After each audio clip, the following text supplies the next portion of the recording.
बिस्मिल्लाहिर्रहमानिर्रहीम। शुरू करता हूँ उस खुदा का नाम लेकर जो बड़ा मेहरबान है, निहायत रहम वाला है। परंतु मुसलमान धर्म के भाई बहनों को तो पता ही नहीं कि अल्लाह कौन है, खुदा कौन है। उसकी जानकारी भी इस पवित्र पुस्तक मुसलमान नहीं समझे ज्ञान कुरान के मार्फत मुसलमान भाइयों को दी जा रही है। इस पुस्तक पर आज हमारा ये 4 नंबर का वीडियो है। यदि आपने अभी तक वीडियो नंबर 1 से देखना शुरू नहीं किया है तो आपको ज़रूर देखना चाहिए, तभी आपको असल में समझ में आएगा कि ओरिजिनल अल्लाह, ओरिजिनल खुदा कौन है, जिसकी जानकारी वर्तमान तक पूरे विश्व के किसी भी मुसलमान मुल्ला मौलवी को नहीं है। तो चलिए शुरू करते हैं उसी पाक खुदा के नाम से जो वर्तमान में सतगुरु रामपाल जी के रूप में धरती पे प्रकट हैं। परम पिता परमात्मा, सारी सृष्टि के रचनहार, कुल मालिक, असंख्य ब्रह्मांडों के स्वामी, जगत गुरु, तीनों लोकों में प्रवेश करके सबका भरण पोषण करने वाले, राजाधिराज, आत्माधार, नाथों के नाथ, देवों के देव, महादेव, सर्वेश्वर, महेश्वर, मृत्युंजय, अजरो अमर, आदि अनादि, सनातनी प्रभु, जगत पिता जगदीश्वर, श्री श्री 1008 की उपाधि के वास्तविक अधिकारी, अकाल मूर्त, सौद स्वरूपी राम, वासुदेव, सर्वगतम ब्रह्म, परम पूज्य, प्रथम पूज्य, परम संत, परम पुरुष, परम धनी, परम दयालु, सत्य कबीर, हक्का कबीर, अल्लाहु कबीर, अल्लाहु अकबर, बाखबर, अल्लाह ताला, जगत के तारणहार, जगत के मुक्तिदाता, जगत के जगन्नाथ, हारे के सहारे, हिंदुओं के राम, मुसलमानों के अल्लाह, सिखों के वाहिगुरु, ईसाइयों के मसीह, दया के सागर दया निधि, करुणा के सागर करुणा निधि, स्वयंभू परिभू, संकट मोचन, कष्ट हरण, मंगल करण, दुख भंजन, अविगत कबीर,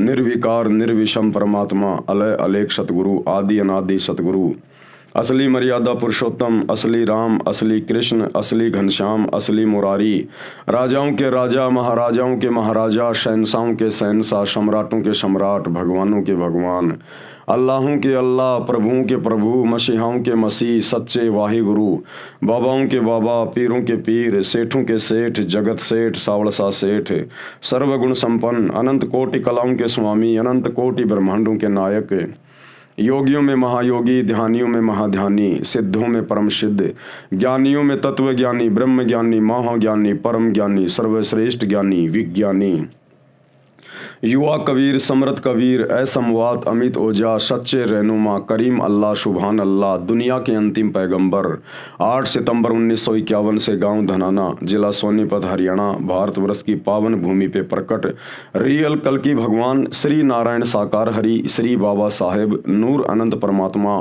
संत श्रोमणी सतगुरु रामपाल जी परमेश्वर जी के चरण कमल में लाइव वीडियो देख रहे आप और हम सभी भाई बहनों का अनंत कोटि दंडोत प्रणाम। भाई और बहनों, वर्तमान में अल्लाहु अकबर, अल्लाहु कबीर, जिसके विषय में पूरा मुसलमान समाज बेखबर है, क्योंकि उसकी खबर कोई बाखबर बताएगा जो सूरत फुरकानी 25 आयत नंबर 52 से 59 में लिखा हुआ है। और वो बाखबर, वो पाक खुदा स्वयं ही चल कर आता है और एक बाखबर की भूमिका करता है, मुर्शिद की भूमिका करता है, संत की भूमिका करता है और अपने विषय में अपने द्वारा रची गई कायनात यानी सृष्टि की जानकारी वो स्वयं ही भली भांति समझाता है।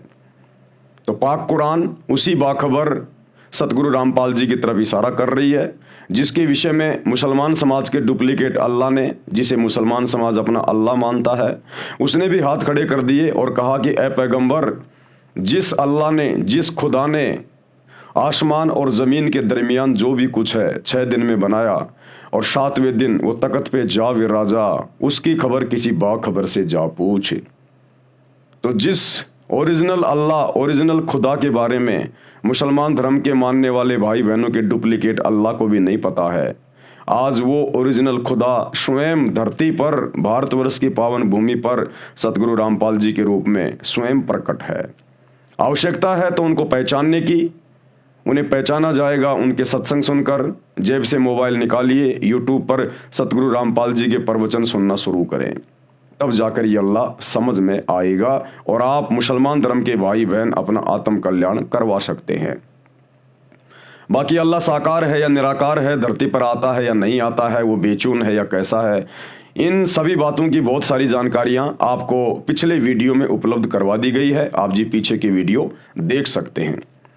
आज के वीडियो में हम आगे बढ़ेंगे कि और किन किन शास्त्रों में, ग्रंथों में, पुस्तकों में कबीर ही अल्लाह है, इबादई कबीरा वही परमेश्वर है, खुदा है, ओरिजिनल है, और किन किन शास्त्रों में प्रमाण है। तो आज पूज्य गुरुदेव भगवान सतगुरु रामपाल जी ये अल्लाह कबीर अपने कर कमल से इस पवित्र पुस्तक मुसलमान नहीं समझे ज्ञान कुरान इसकी रचना करके और हमें सच्चाई से रूबरू करवा रहे हैं। शास्त्रों में परमात्मा यानी अल्लाह का जिक्र सूक्ष्म वेद में कहा है कि सूक्ष्म वेद क्या है? आम समाज में केवल 4 वेद माने जाते हैं, ऋग्वेद, यजुर्वेद, सामवेद, अथर्ववेद। परंतु इन सभी 4 वेदों का पिता सूक्ष्म वेद को कहा गया है। सृष्टि की रचना का जो संपूर्ण ज्ञान, परमात्मा प्राप्ति का जो संपूर्ण ज्ञान है वो इन 4 वेदों में नहीं है। ये 4 वेद तो इस डुप्लीकेट अल्लाह ने, शैतान ने, हिंदू धर्म में जिसको काल कहा जाता है, इसने वो पूर्ण परमेश्वर की जानकारी, पूर्ण अल्लाह कबीर की जानकारी छुपा दी है। छुपाई क्यों है? उसके पीछे बहुत गहरा एक रीजन है जो आपको सृष्टि रचना से पता चलेगा। इसको एक श्राप लगा हुआ है उसके कारण, ताकि किसी भी आत्मा के पास, किसी भी इंसान के पास उस पूर्ण खुदा अल्लाह कबीर की सही जानकारी ना पहुंच जाए।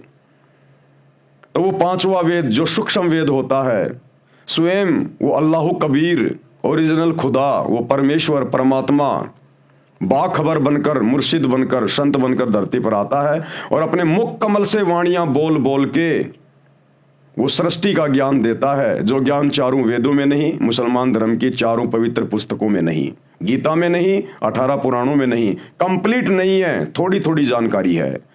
तो कंप्लीट जानकारी वो परमेश्वर, वो अल्लाह, वो खुदा, वो कबीर भगवान स्वयं ही धरती पर प्रकट होकर और अपने मुख कमल से वाणियां बोलकर हमें बताता है, समझाता है। उनके मुख कमल से बोली गई वाणियों को सच्चिदानंद घन ब्रह्म की वाणी कहा जाता है, कलाम ए कबीर कहा जाता है, कबीर वाणी कहा जाता है। और फिर आगे चलकर उसका एक संग्रह कर लिया जाता है जिसको कबीर सागर का नाम दिया गया। 350 साल पहले आदरणीय गरीबदास जी ने उसी परमेश्वर के विषय में 24,000 तमाम वाणियां लिखी हैं, जो आज एक अमर ग्रंथ के रूप में हमारे पास में उपलब्ध है। तो 5वां वेद सूक्ष्म वेद, जिसमें सूक्ष्म जानकारी है, जो जानकारी हिंदुओं के 4 वेदों में नहीं, मुसलमानों की 4 पुस्तकों में नहीं, ईसाइयों की बाइबल में नहीं, सिखों के गुरु ग्रंथ साहिब में नहीं, वो जानकारी वो अल्लाह कबीर स्वयं धरती पर प्रकट होकर अपनी वाणियां बोल के देता है, जिसको सूक्ष्म वेद कहा जाता है। तो सूक्ष्म वेद में क्या कहा गया है? वही मोहम्मद, वही महादेव, वही आदम, वही ब्रह्मा, दास गरीब दूसरा कोई नहीं, देख आपने घर मां। क्या कहा गया है? वही मोहम्मद, वही महादेव। कि ये हिंदू मुसलमान आपस में शैतान की प्रेरणा से, काल की प्रेरणा से धर्मों में बंटकर अपने अपने धर्म को, अपनी अपनी भक्ति को सर्वश्रेष्ठ मानकर उलझे हुए हैं। लेकिन सूक्ष्म वेद में अल्लाह कबीर ने कंप्लीट जानकारी दी है और कहा है कि लड़ो मत, झगड़ो मत। यहां की 21 ब्रह्मांड की सृष्टि जो शैतान चला रहा है, ये डुप्लीकेट अल्लाह चला रहा है, जिसने गीता जी का ज्ञान महाभारत के युद्ध के दौरान श्री कृष्ण में प्रवेश करके अर्जुन को दिया, और उधर हजरत मोहम्मद के ऊपर जिसने कुरान शरीफ की आयतें नाजिल की, ये एक ही है। इसको चाहे डुप्लीकेट अल्लाह कहो, चाहे शैतान कहो, चाहे काल कहो, चाहे इसको क्षर ब्रह्म कहो, ज्योति निरंजन कहो, ये एक ही शक्ति है जो अपने आप में यहाँ पर अल्लाह यानी भगवान बन के बैठा हुआ है। तो सूक्ष्म वेद में कहा है कि वही मोहम्मद, वही महादेव, यानी मुसलमान धर्म में हजरत मोहम्मद जी शंकर जी के अवतार हैं, शंकर जी के गण हैं, उनके शंकर लोक से आई हुई एक आत्मा है। तो शंकर कहिए चाहे हजरत मोहम्मद कहिए, बात एक ही है, ये आत्मा शंकर जी के लोक से आई हुई है। वही मोहम्मद, वही महादेव, और वही आदम, वही ब्रह्मा। और मुसलमान धर्म के लोग जिसे अपना प्रथम पुरुष मानते हैं, बाबा आदम, ये बाबा आदम ब्रह्मा जी के लोक से आई हुई आत्मा है, ये ब्रह्मा जी का गण है, ब्रह्मा जी का गण है। वही मोहम्मद, वही महादेव, वही आदम, वही ब्रह्मा, दास गरीब दूसरा कोई नहीं। आदरणीय गरीबदास जी कह रहे हैं सूक्ष्म वेद में कि दूसरा और कोई नहीं है, देख आपने घर में यानी उस सच्चे मुर्शिद सच्चे सतगुरु की शरण में आ, उससे भक्ति प्राप्त कर और फिर वो तुझे शरीर के कमल खोलने के जो शत भक्ति मंत्र देगा उनका जाप कर, फिर तुझे बिल्कुल स्पष्ट दिखाई देगा, तेरे चैनल खुल जाएंगे, तेरी दिव्य दृष्टि खुल जाएगी, तुझे स्पष्ट दिखाई देगा कि हजरत मोहम्मद जिसे तुम अपना पैगंबर मानते हो ये शंकर जी का गण है, श्री शंकर जी के लोक से आई हुई आत्मा है, और बाबा आदम ब्रह्मा जी का गण है, ब्रह्मा जी के लोक से आई हुई आत्मा है। भावार्थ, मुसलमान धर्म के प्रवर्तक हजरत मोहम्मद जी भगवान शिव के लोक से आए, पुण्यकर्मी आत्मा थे जो परंपरागत साधना ही एक गुफा में बैठकर किया करते थे। जिस समय हजरत मोहम्मद जी को जिब्राइल नाम का फरिश्ता नहीं मिला था, उनके ऊपर किसी प्रकार की कोई आयतें नाजिल नहीं हुई थी, उससे पहले भी हजरत मोहम्मद जी हीरा की गुफा में बैठकर समाधि लगाया करते थे, पद्म आसन लगाकर साधना किया करते थे, शंकर भगवान की साधना किया करते थे, क्योंकि ये शंकर जी के लोक से आए हुए हैं। अब ये शंकर जी कौन है? ये ब्रह्मा विष्णु और शंकर जी ये तीनों शैतान के पुत्र हैं, ये काल के पुत्र हैं। ये आपको सृष्टि रचना से पता चलेगा जब आगे इस पुस्तक में हम पढ़ेंगे। शिव जी का एक गण जो 11 रुद्रों में से एक है, वह मोहम्मद जी से उस गुफा में मिले। उन्हीं की भाषा अरबी भाषा में काल प्रभु अर्थात ब्रह्म का संदेश सुनाया। उसी रुद्र को मुसलमान जिब्राइल फरिश्ता कहते हैं। मुसलमान धर्म के लोग जिस जिब्राइल को फरिश्ता कहते हैं कि हमारे पैगंबर को जिब्राइल आके मिला था, वो जिब्राइल शंकर जी के 11 रुद्रों में से एक था, जिसने शैतान का फरमान सुनाया, इस काल ब्रह्म का उसको फरमान सुनाया, जो नेक फरिश्ता माना जाता है। हजरत आदम, अब ये हजरत आदम जी कौन थे? यानी मोहम्मद जी का तो हो गया क्लियर कि वही मोहम्मद, वही महादेव और वही आदम, वही ब्रह्मा। हजरत आदम पुराणों में तथा जैन धर्म के ग्रंथों में प्रसंग आता है जो इस प्रकार है। ऋषभ देव जी राजा नाभिराज के पुत्र थे। नाभिराज जी अयोध्या के राजा थे। ऋषभ देव जी के 100 पुत्र तथा एक पुत्री थी। ये सतयुग की बातें हैं। एक दिन परमेश्वर, कौन परमेश्वर? अल्लाह कबीर, ये कबीर देव, ये कबीर भगवान सृष्टि का एक ही परमात्मा है।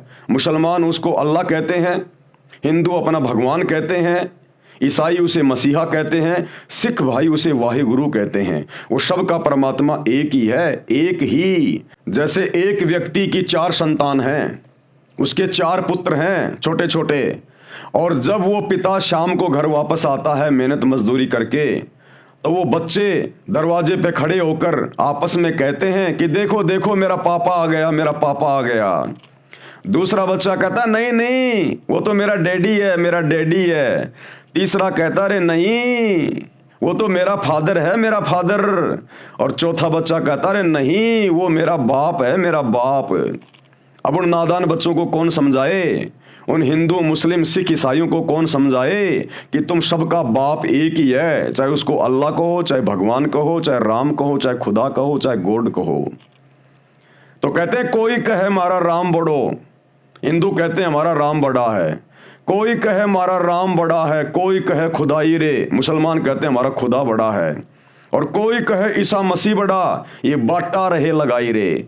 उन नादान बच्चों की तरह अपने बाप को बांट रहे हैं अलग अलग नाम पुकार के, जबकि बाप एक ही है।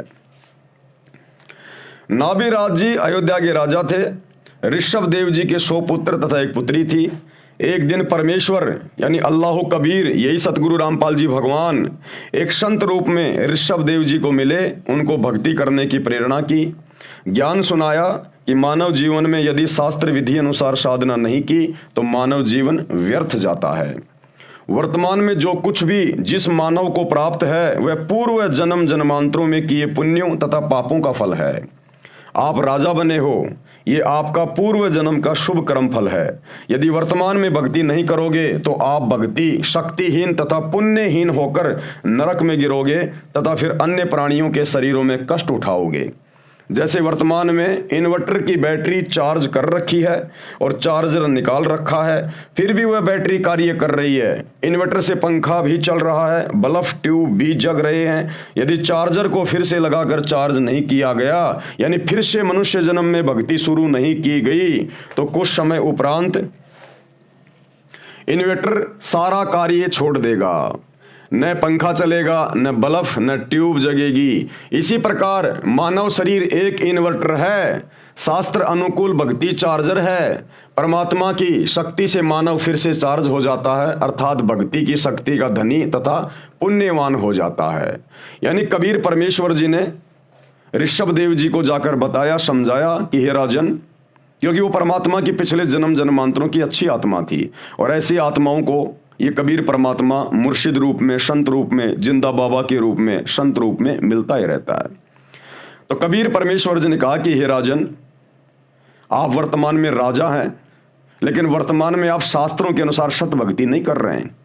जैसे वर्तमान में पूरा मुसलमान समाज भ्रमित है, शास्त्रों के अनुसार भक्ति नहीं कर रहा। पूरा हिंदू समाज भ्रमित है, ईसाई समाज भ्रमित है, जैन समाज भ्रमित है कि आप शास्त्रों के अनुसार सत भक्ति नहीं कर रहे।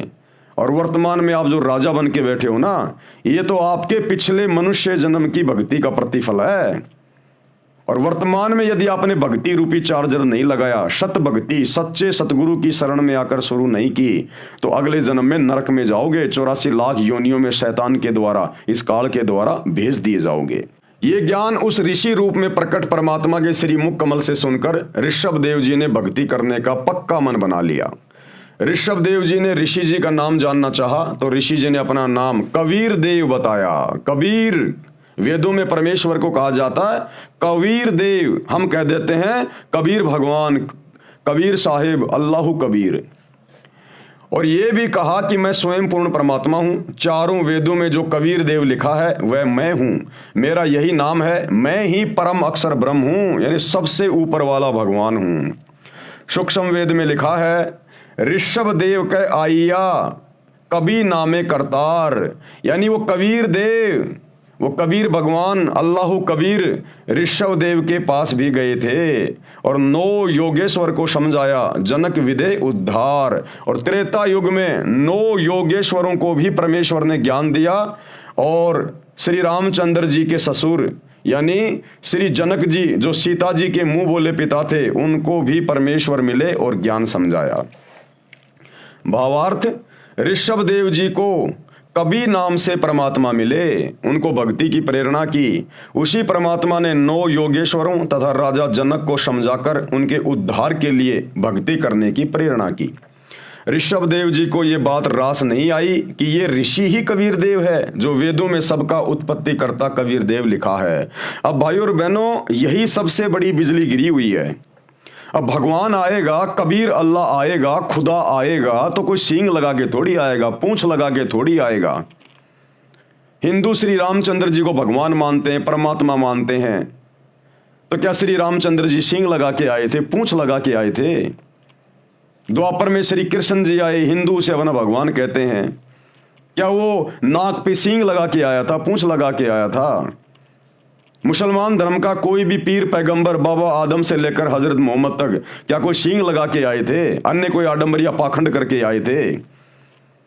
अरे परमात्मा है जिसने सबको पैदा किया है, जिसने पूरी सृष्टि रचाई है, ये पृथ्वी जिसने बनाई है, उस परमेश्वर को क्या डर है यहां पर आने में? लेकिन जब वो परमात्मा यहां आता है आप और हमें समझाने के लिए, क्योंकि परमात्मा क्यों आएगा, खुदा क्यों आएगा? आप और हमें समझाने के लिए आएगा, हमें ज्ञान देने के लिए आएगा, क्योंकि हम सभी आत्माएं भटकी हुई हैं। हम इस शैतान के चक्कर में, इस काल के चक्कर में अपने सुखमय स्थान, उस 7वें आसमान वाले स्थान जन्नत ओरिजिनल सतलोक को छोड़ के आ गए। यहाँ पर इस शैतान ने हमारे को भ्रमित किया, वहां पर हमारे को परमेश्वर से, अल्लाह कबीर से दूर किया। तो गुरुदेव भगवान, वो कबीर परमात्मा हमारी उन तमाम गलतियों को माफ करते हुए हमें वहां फिर ले जाने के लिए आते हैं, और यहाँ तरह तरह के रूप धारण करके हमें सच्चा ज्ञान देते हैं, शास्त्रों के अनुसार ज्ञान देकर, प्रमाण देकर समझाने का प्रयास करते हैं।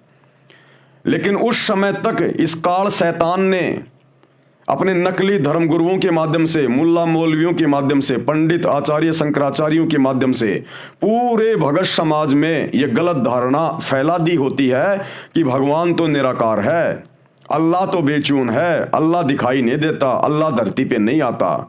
तो जब वो ओरिजिनल अल्लाह, वो कबीर परमात्मा संत रूप में, मुर्शिद रूप में धरती पे आता है और अपना सच्चा ज्ञान देता है, तो जल्दी से आत्माएं स्वीकार नहीं कर पाती हैं, क्योंकि पुराना रंग, वो अज्ञान का, धर्म के ठेकेदारों के द्वारा जो चढ़ाया हुआ होता है, वो जल्दी से उतर नहीं पाता।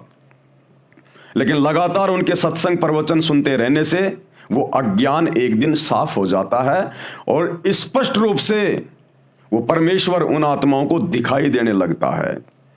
तो भाई और बहनों, थोड़ा सा दिमाग पे जोर डालिए, सतगुरु रामपाल जी का मकसद क्या है? क्या उन्हें मुसलमानों से कोई लोभ लालच है, कोई स्वार्थ है? क्या अन्य धर्म के लोगों से कोई लोभ लालच है? जो इतनी मोटी मोटी 500-500 पेज की पुस्तकें लिख रहे हैं, 30 साल से दिन रात सत्संग कर रहे हैं, क्या स्वार्थ है उनका? वो हमारा पिता है, हमारा बाप है, अल्लाह कबीर है। वो अपनी आत्माओं के लिए ये प्रयास कर रहा है, क्योंकि उसे स्पष्ट दिखाई देता है ये मनुष्य जन्म केवल भक्ति के लिए मिलता है, उसी अल्लाह कबीर की रजा से मिला है। अन्यथा ये शैतान, ये काल हमें 84 लाख योनियों से बाहर नहीं निकलने दे। लेकिन उस अल्लाह कबीर सच्चे खुदा की रहमत से हमें 84 लाख योनियां भोगने के बाद एक मनुष्य शरीर मिलता है। ये चाहे मुसलमान हो, चाहे हिंदू हो, चाहे सिख हो, चाहे ईसाई हो, पूरी दुनिया में 4000 के आसपास धर्म है। हर धर्म के व्यक्ति एक ही प्रोसीजर से माँ के पेट से गंदगी में लिपट के बाहर आते हैं। वो अल्लाह कबीर, वो परमात्मा किसी को हिंदू मुसलमान बना के नहीं भेजता। इस शैतान ने हमें बांटा हुआ है ताकि हम उस सच्चे परवरदिगार की पहचान ना कर लें जब वो धरती पर आकर ज्ञान देता है। तो थोड़ा सा दिमाग पर जोर डालिए, सतगुरु रामपाल जी के प्रवचन घर बैठे मोबाइल पर, यूट्यूब पर सुनना शुरू कीजिएगा एक बार। ये बात रास नहीं आई कि ये ऋषि ही कबीर देव है, जो वेदों में सबका उत्पत्ति करता कबीर देव लिखा है, परंतु भक्ति करने का दृढ़ मन बना लिया। एक तपस्वी ऋषि से दीक्षा लेकर ओम नाम का जाप तथा हठ योग किया। ऋषभ देव जी का बड़ा पुत्र भरत था, भरत का पुत्र मारीची था। ऋषभ देव जी ने पहले 1 वर्ष तक निराहार यानी भूखा रहकर तप किया, जो शास्त्रों के विरुद्ध था। किसी भी शास्त्र में रोजे करने का, व्रत करने का कहीं नहीं लिखा हुआ। ये केवल मनमाना आचरण है, मनमाना आचरण। फिर 1000 वर्ष तक घोर तप किया। ये तप करना भी किसी भी धर्म की पवित्र पुस्तकों में नहीं लिखा हुआ है, नकली धर्म गुरुओं के द्वारा काल प्रेरणा से, शैतान की प्रेरणा से। क्योंकि शैतान का, इस काल का तो एक ही काम है कि हम उल्टी साधना में लगे रहें और अपने कर्म फोड़ते रहें, अपना ये अनमोल मनुष्य शरीर और ये सांसें बर्बाद करते रहें। तपस्या समाप्त करके अपने पुत्र अर्थात भरत के पुत्र मारीची को प्रथम धर्म उपदेशना यानी दीक्षा दी। ये मारीची वाली आत्मा 24वें तीर्थकर महावीर जैन जी हुए थे। ऋषभ देव जी ने जैन धर्म नहीं चलाया, ये तो श्री महावीर जैन जी से चला है। वैसे श्री महावीर जी ने भी किसी धर्म की स्थापना नहीं की थी, केवल अपने अनुभव को अपने अनुयायियों को बताया था। जिस प्रकार श्री हजरत मोहम्मद जी ने कोई मुसलमान धर्म नहीं चलाया, कोई इस्लाम धर्म नहीं चलाया, उन्होंने केवल एक पंथ चलाया था जिस पंथ में बुराइयां नहीं थी, मांस नहीं खाया जाता था, शराब नहीं पी जाती थी, ब्याज नहीं लिया जाता था, चोरी नहीं की जाती थी, केवल एक परमात्मा की पूजा की जाती थी, जैसा भी उनको ज्ञान था। तो हजरत मोहम्मद ने कोई धर्म नहीं चलाया था, केवल एक पंथ चलाया था। लेकिन आगे चलकर शैतान ने इसको एक धर्म का रूप दे दिया। ऋषभ देव जी ओम नाम का जाप यानी ओंकार बोलकर करते थे, क्योंकि वेदों में और गीता में केवल एक ही मंत्र है, ओम, और कोई मंत्र नहीं है जाप करने का चारों वेदों में और गीता में। और ये ओम मंत्र केवल शैतान का है, इस काल का है। शैतान की गोद में ही जाएंगे ओम मंत्र का जाप करके भी। हाँ, ये है, अगर वेदों अनुसार, गीता अनुसार अगर इस ओम नाम का जाप करेंगे और इसकी मर्यादा में रहेंगे तो ब्रह्मा विष्णु महेश की भक्ति से ज्यादा समय तक हम लोग जन्नत में रह सकते हैं, स्वर्ग में रह सकते हैं।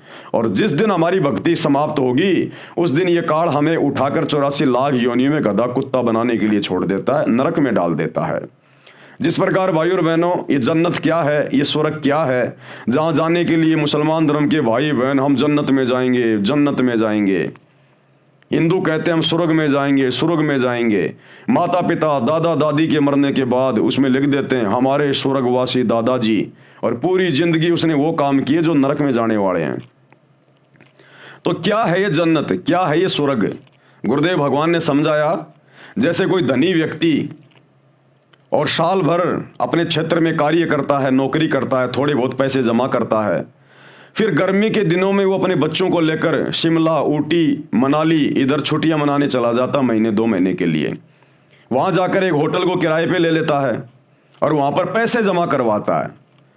एक होटल किराए पे ले लिया और जितने भी दिन वो वहां रहेंगे कोई काम नहीं करेंगे, केवल सारा दिन घूमना फिरना, मौज मस्ती करना, होटल में खाना पीना, लेकिन पैसे उसी के खर्च हो रहे हैं। और जब उसके पैसे खर्च हो जाएंगे, होटल वाला बोलेगा भैया या तो पैसे जमा करो या फिर अपना बोरिया बिस्तर यहां से उठाओ। अगर और पैसे हैं तो जमा करवा देगा और थोड़े दिन रह लेगा, अन्यथा उसके बाद फिर वापस अपने उसी वो कर्म क्षेत्र में आ जाता है। बच्चे घर पे बैठ जाएंगे, वो अपनी नौकरी पे जाएगा। इसी प्रकार ये स्वर्ग और ये जन्नत है, ये पृथ्वी लोक। यहां पर हम जैसे भी भक्ति करेंगे, साधना करेंगे, दान पुण्य करेंगे, धर्म कर्म करेंगे, जितनी भी हमारी भक्ति बनती है, हमारे दान पुण्य बनते हैं, तो वो भक्ति धन लेकर ये शरीर छोड़ने के बाद हम ऊपर जाते हैं धर्मराज के दरबार में, और वहां धर्मराज हमारा अकाउंट करेगा, किसने कैसी भक्ति की, कितनी भक्ति की, किसके पास में कितना भक्ति धन है। क्योंकि यहां का धन हम ऊपर लेकर नहीं जा सकते, और ना यहां का धन ऊपर चलता है। जब पाकिस्तान का पैसा हिंदुस्तान में नहीं चलता, हिंदुस्तान का पैसा अमेरिका में नहीं चलता, तो यहां का पैसा वहां ऊपर कैसे चलेगा? वहां तो भक्ति धन चलेगा।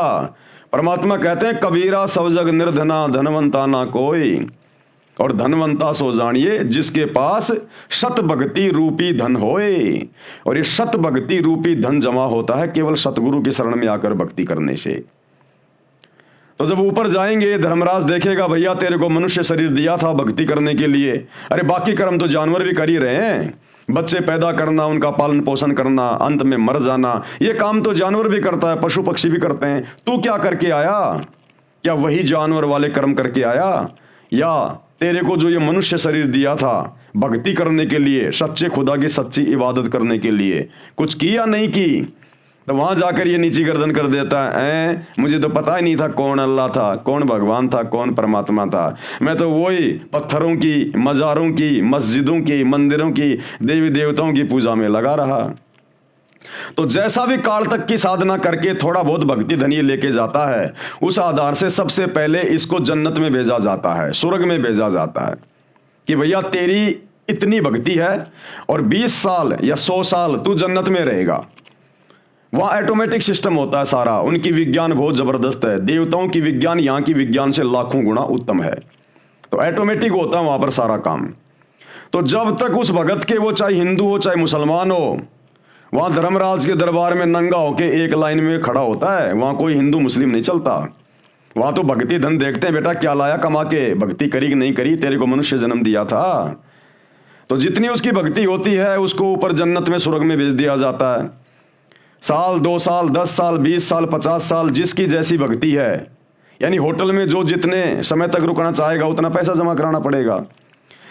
तो जब उसका ऊपर का समय पूरा हो जाएगा, उसकी भक्ति कमाई नष्ट हो जाएगी, फिर उसको नीचे पटका जाएगा नरक में। क्यों? क्योंकि उसके पाप कर्म भी उसके साथ होते हैं। अब यहां भक्ति आदमी करता है कम, पाप करता है ज्यादा। ये बकरे काटना, मुर्गे काटना, शराब पीना, चोरी करना, डकैती करना, रिश्वत लेना, मिलावट करना, झूठ बोलना, ब्याज लेना, ये पाप कर्म है। इन पाप कर्मों के बदले फिर हमारे को नरक में ठोका जाता है कि बेटा अब थोड़ा सा नरक का भी स्वाद ले ले। लाखों साल तक ये नरक में रहता है क्योंकि पाप कर्म ज्यादा होते हैं। नरक का समय जब पूरा हो जाएगा फिर इसको 84 लाख योनियों में डाला जाता है, चाहे हिंदू हो, चाहे मुसलमान हो, सिख हो, जैन हो, ईसाई हो, कोई भी हो। वहां केवल एक आत्मा देखी जाती है। फिर 84 लाख योनियों में डाला जाता है, इसको गधा कुत्ता सुअर बनाया जाता है। उतनी बार वो मुर्गा बनेगा, बकरा बनेगा, जितनी बार उसने, जब वो इंसान था उसने बकरे काटे, मुर्गे काटे। तुमने उस दरगाह का महल नहीं देखा, धर्मराज के तिल तिल का लेखा। उसने जितने बकरे काटे, मुर्गे काटे ना, अब वो 84 लाख योनियों में आएगा फिर अपना कर्म भोगने के लिए, और उतनी बार वो मुर्गा बनेगा जब उसने मनुष्य शरीर में मुर्गे काटे थे, लाख काटे थे, 20,000 काटे थे, 10,000 काटे थे, उतनी बार बारंबार उसको मुर्गा बनना पड़ेगा, बकरा बनना पड़ेगा, गाय बनना पड़ेगा, और उसको अपनी गर्दन कटवानी पड़ेगी, अपनी गर्दन।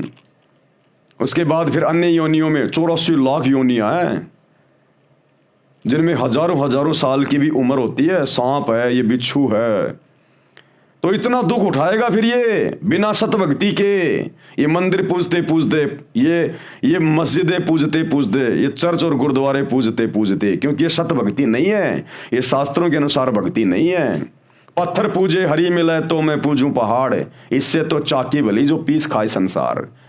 तो वो सच्ची भक्ति देने के लिए, जिस भक्ति को अपनाने के बाद ना मुसलमान कभी नरक में जाएगा, ना 84 लाख योनियों में जाएगा, ना हिंदू ये कष्ट उठाएगा, और 7वां आसमान जिसे मुसलमान कहते हैं लेकिन जानते नहीं, वो सतलोक है, उस अल्लाह कबीर का धाम, लोक, सचखंड, जिसको नानक जी ने सचखंड कहा है, जहां जाने के बाद कभी हमारी मृत्यु नहीं होती, कभी वहां पर हम बूढ़े नहीं होते, कोई काम नहीं करना पड़ता, ना वहां गधा कुत्ता बनना पड़ता, केवल सुख ही सुख है, ठाट बाट है, ऐसा ही शरीर है, ऐसा ही हमारा परिवार है, ऐसी मौज मस्ती है।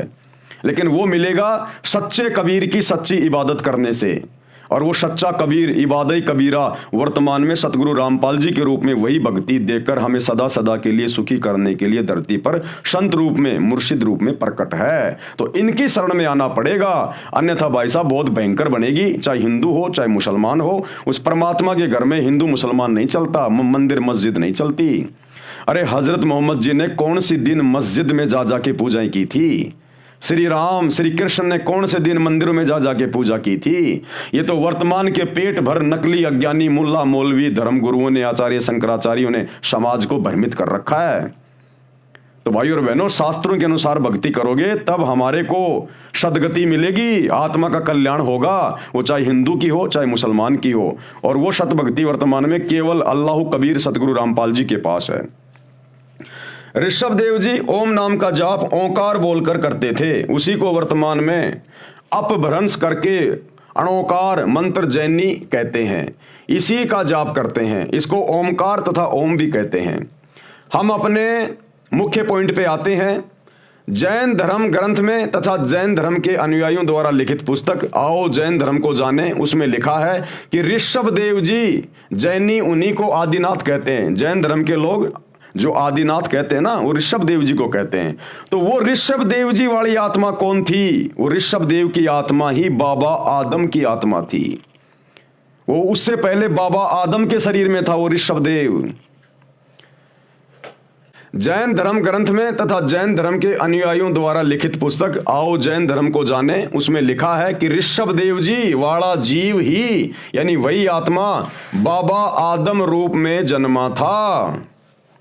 वही आत्मा बाबा आदम के रूप में जन्मी थी। मुसलमान धर्म के लोग जिसे अपना प्रथम पुरुष कहते हैं बाबा आदम, वो ऋषभ देव वाली ही आत्मा थी। अब उसी सूक्ष्म वेद की वाणी का सरलार्थ करता हूं। वही मोहम्मद, वही महादेव, चाहे हजरत मोहम्मद कहिए चाहे शंकर जी कहिए, दोनों एक ही हैं। शंकर जी के ही गण थे हजरत मोहम्मद। और वही आदम, वही ब्रह्मा, और बाबा आदम ये ब्रह्मा जी के लोक से आई हुई उनकी आत्मा थी। और दास गरीब दूसरा कोई नहीं, देख आपने घर मां, यानी सच्चे सतगुरु, सच्चे मुर्शिद अल्लाह कबीर सतगुरु रामपाल जी से भक्ति ले लो, उपदेश ले लो, उनके द्वारा बताए गए शत भक्ति मंत्रों का जाप करो, तुम्हें अंदर ही अंदर दिखाई देगा जैसे टीवी चैनल में दिखाई देता है। यानी मैच कहीं पे हो रहा है, लाइव प्रोग्राम कहीं चल रहा है, और हम अपने घर बैठे मोबाइल में देख रहे हैं। इसी प्रकार जब आप सतगुरु रामपाल जी से भक्ति लोगे तो आपकी सिद्धियां ऑन हो जाएंगी। आप लोगों को अपने शरीर में दिखाई देने लगेगा सारा सब कुछ, कौन किसकी आत्मा है, कहां से आया कहां से गया है। बाबा आदम जी श्री ब्रह्मा जी देवता के लोक से आए थे, क्योंकि मानव जन्म में की गई साधना के अनुसार, प्राणी भक्ति अनुसार ऊपर तीनों देवताओं श्री ब्रह्मा जी, श्री विष्णु जी तथा श्री शिव जी के लोकों में बारी बारी जाता है। क्योंकि भाई और बहनों, जब आप सृष्टि रचना पढ़ोगे तो आप लोगों को पता चलेगा कि पूरी सृष्टि की एकमात्र जो परम शक्ति है वो तो है ये कबीर भगवान। उसके बाद इस शैतान ने, इस काल ने उस कबीर भगवान के सतलोक में एक बहुत बड़ी गलती कर दी और इसकी गलती में हमने भी सहयोग दे दिया। हम जितनी भी आत्माएं हैं यहाँ, चाहे किसी भी धर्म की हो, चाहे ये पशु हो, पक्षी हो, इन शरीरों में जितनी भी आत्मा, जितनी भी रूहें हैं, इन सब ने सतलोक में काल को सहमति व्यक्त कर दी। तो परमेश्वर ने, अल्लाह कबीर ने हम सबको इस शैतान के साथ में अलग से 21 ब्रह्मांड इसको देकर हमें सतलोक से दूर भेज दिया, यहाँ पर 16 संकोश की दूरी पर। अब इस शैतान ने क्या किया, इसने अपनी पत्नी दुर्गा के साथ में शारीरिक संबंध बनाए और 3 बेटे उत्पन्न किए, ब्रह्मा, विष्णु, महेश। और इस काल को, इस शैतान को मुसलमान भाई जिसे अपना अल्लाह कहते हैं, इसको कबीर भगवान ने, सच्चे खुदा ने इसको श्राप दे दिया था कि तू प्रतिदिन 1 लाख मानव शरीर खाएगा, उनके सूक्ष्म शरीर की वासना खाएगा। तो इसको श्राप लगा हुआ है, जिस कारण से इसकी मजबूरी हो गई मनुष्य उत्पन्न करना। तो इसने 3 पुत्र पैदा किए दुर्गा जी के साथ मिलकर, ब्रह्मा, विष्णु, महेश। और खुद ये गुप्त रहने लगा। दुर्गा से कहा कि अब मैं किसी के सामने नहीं आऊंगा और सारी व्यवस्था तू संभालेगी और मेरे विषय में किसी को मत बताना और ना मैं किसी को दर्शन दूंगा, क्योंकि दर्शन देगा तो हकीकत का पता चल जाएगा। इसका चेहरा बहुत ज्यादा विकराल है, भुंडा चेहरा इसका, ओछा माथा, लंबे दांत, काला कलूटा, देखते आदमी डर जाए। जैसे महाभारत के युद्ध में इसने अर्जुन को दर्शन दिए थे, विराट रूप दिखाया था, उसका कलेजा फट गया था कि ये भगवान अपना ये विराट रूप समेट लो, नहीं तो मेरा कलेजा फट जाएगा। तो इसने सौगंध खा रखी है कि मैं किसी के सामने प्रकट नहीं होऊंगा, चाहे कुछ भी कर ले वो।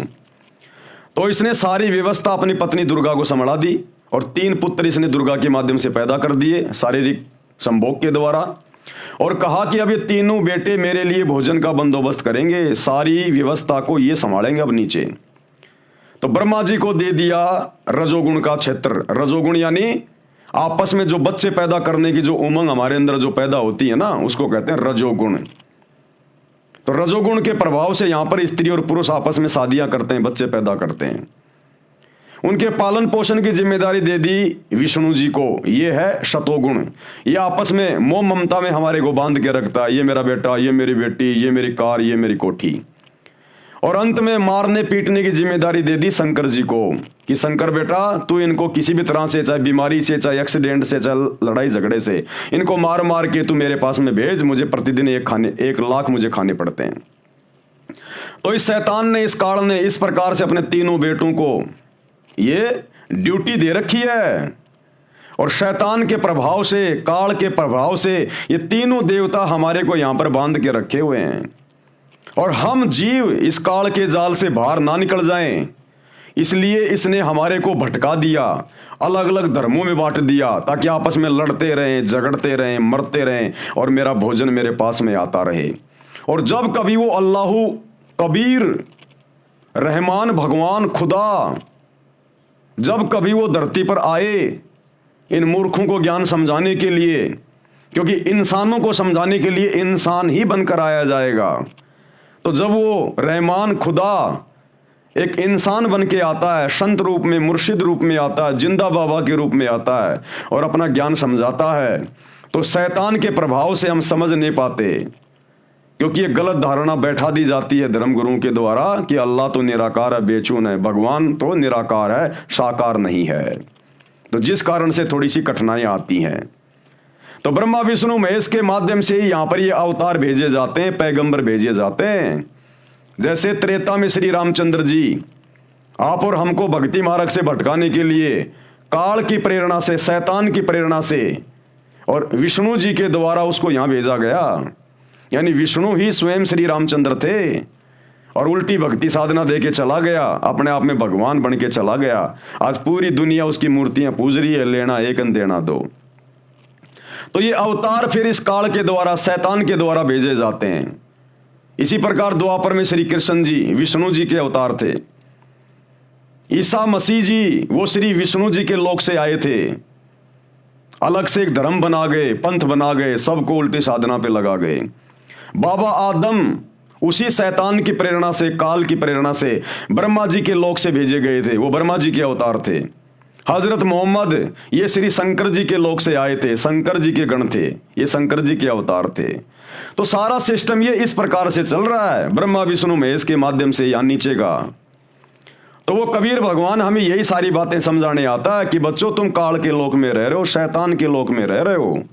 ये अपने स्वार्थ के लिए तुम्हारे को धर्मों में, जातियों में, संप्रदायों में, देश में आपस में ये टुकड़े बना दिए इसने। एक देश की सीमा, दूसरे देश की सीमा, लड़ो झगड़ो, लगाओ फोर्स पुलिस, करो युद्ध, गृह युद्ध, महायुद्ध, और आते रहो मेरे मुंह में। और तुम्हें आपस में बांध के रखता है, ये लड़ा झगड़ा के रखता है। तुम्हें इतना बिजी कर दिया ताकि तुम मेरी बातों को ना सुन सको। और जब मैं कभी धरती पर आऊं तो तुम मेरे से वाद विवाद करो कि भगवान तो निराकार है, तू काहे का भगवान है, तू काहे का परमात्मा है। इसलिए वो कबीर भगवान यहां पर हम इंसानों को समझाने के लिए इंसान की तरह बन के आता है, क्योंकि वो हमारा बाप है, हमारा पिता है, उसको दर्द है, उसको तकलीफ है, शैतान को तकलीफ नहीं है। तो वर्तमान में वो हमारा बाप, सभी धर्मों का बाप, वो अल्लाह, वो पिता, वो खुदा सतगुरु रामपाल जी के रूप में धरती पर प्रकट है। भाई और बहनों, थोड़ा ठंडे दिमाग से विचार करो, नहीं तो एक बार ये शरीर छूट गया ना, फिर ये 84 लाख योनियों में डाल देगा, गधा कुत्ता बना देगा। फिर गधे कुत्ते को नहीं पता कौन अल्लाह, कौन राम है, क्या भक्ति है, क्या भगवान है, कष्ट भोगो फिर। तो सत्संग सुनो और ये धर्म और जातियों की जंजीरों से जिसमें आप और हमारे को शैतान ने, काल ने जकड़ रखा है, इनको तोड़ो, इससे बाहर निकलो। सतगुरु रामपाल जी ये नहीं कहते कि तुम मेरे से नाम लेके तुम लोग अपना मुसलमान धर्म छोड़ दो, हिंदू धर्म छोड़ दो, नहीं। वो कहते हैं तुम अपने धर्म में रहो, अपने घर में रहो, अपना काम धंधा करो, अपने बच्चों के साथ रहो, लेकिन भक्ति वो करो जो मैं तुम्हें दे रहा हूं, ताकि मरने के बाद में तुम्हारी सदगति हो, गधे कुत्ते बनने से तुम बच जाओ। और ये बुराइयां छोड़ दो जो बुराइयां शैतान ने लगा रखी हैं। ये जीव हत्या करना, मांस खाना, शराब पीना, चोरी करना, झूठ बोलना, व्यभिचार करना, ये बुराइयां हैं, ये काल का भोजन है। हमारे सूक्ष्म शरीर का यही तो वासना खाता है वो, जो पूरे जीवन में हम उल्टे सीधे कुकर्म करते हैं, खट्टा मीठा आहार करते हैं, मांस खाते हैं, शराब पीते हैं, नशा करते हैं। इस शरीर के अंदर एक सूक्ष्म शरीर है, उसमें ये वासना जमा हो जाती है, उसको मन खाता है। तो शरीर छूटने के बाद में ये ऊपर का जो शरीर है, स्थूल शरीर, हाड़ मांस का, इसको तो यहीं पे जला दिया जाएगा, दफना दिया जाएगा। अंदर इसके सूक्ष्म शरीर है जिसको आत्मा कहते हैं, ये जाएगी ऊपर तपस्या पर, इसको भून के खाएगा वो। आत्मा मरती नहीं है फिर, लेकिन कष्ट बहुत होता है। तो फिर ये वासना निकाल निकाल के खाएगा, फिर धर्मराज के दरबार में भेजेगा, वहां पर फिर देखेगा तेरी भक्ति कितनी है, तेरे को स्वर्ग में, जन्नत में तेरे को कितने दिन रखा जाए, नरक में तेरे को कितने दिन डाला जाए, गधे कुत्ते तेरे को कितनी बार बनाया जाए। फिर यही चक्कर पूरा चलता रहता है शैतान की भक्ति में, काल की भक्ति में।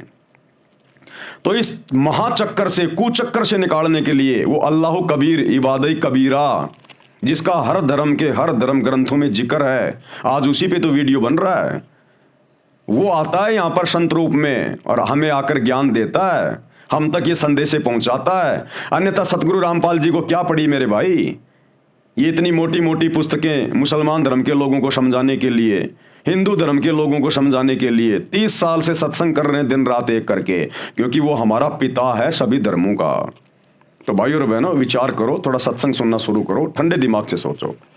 तो परमात्मा हकीकत बता रहे हैं कि आदम जी कौन थे, मोहम्मद जी कौन थे।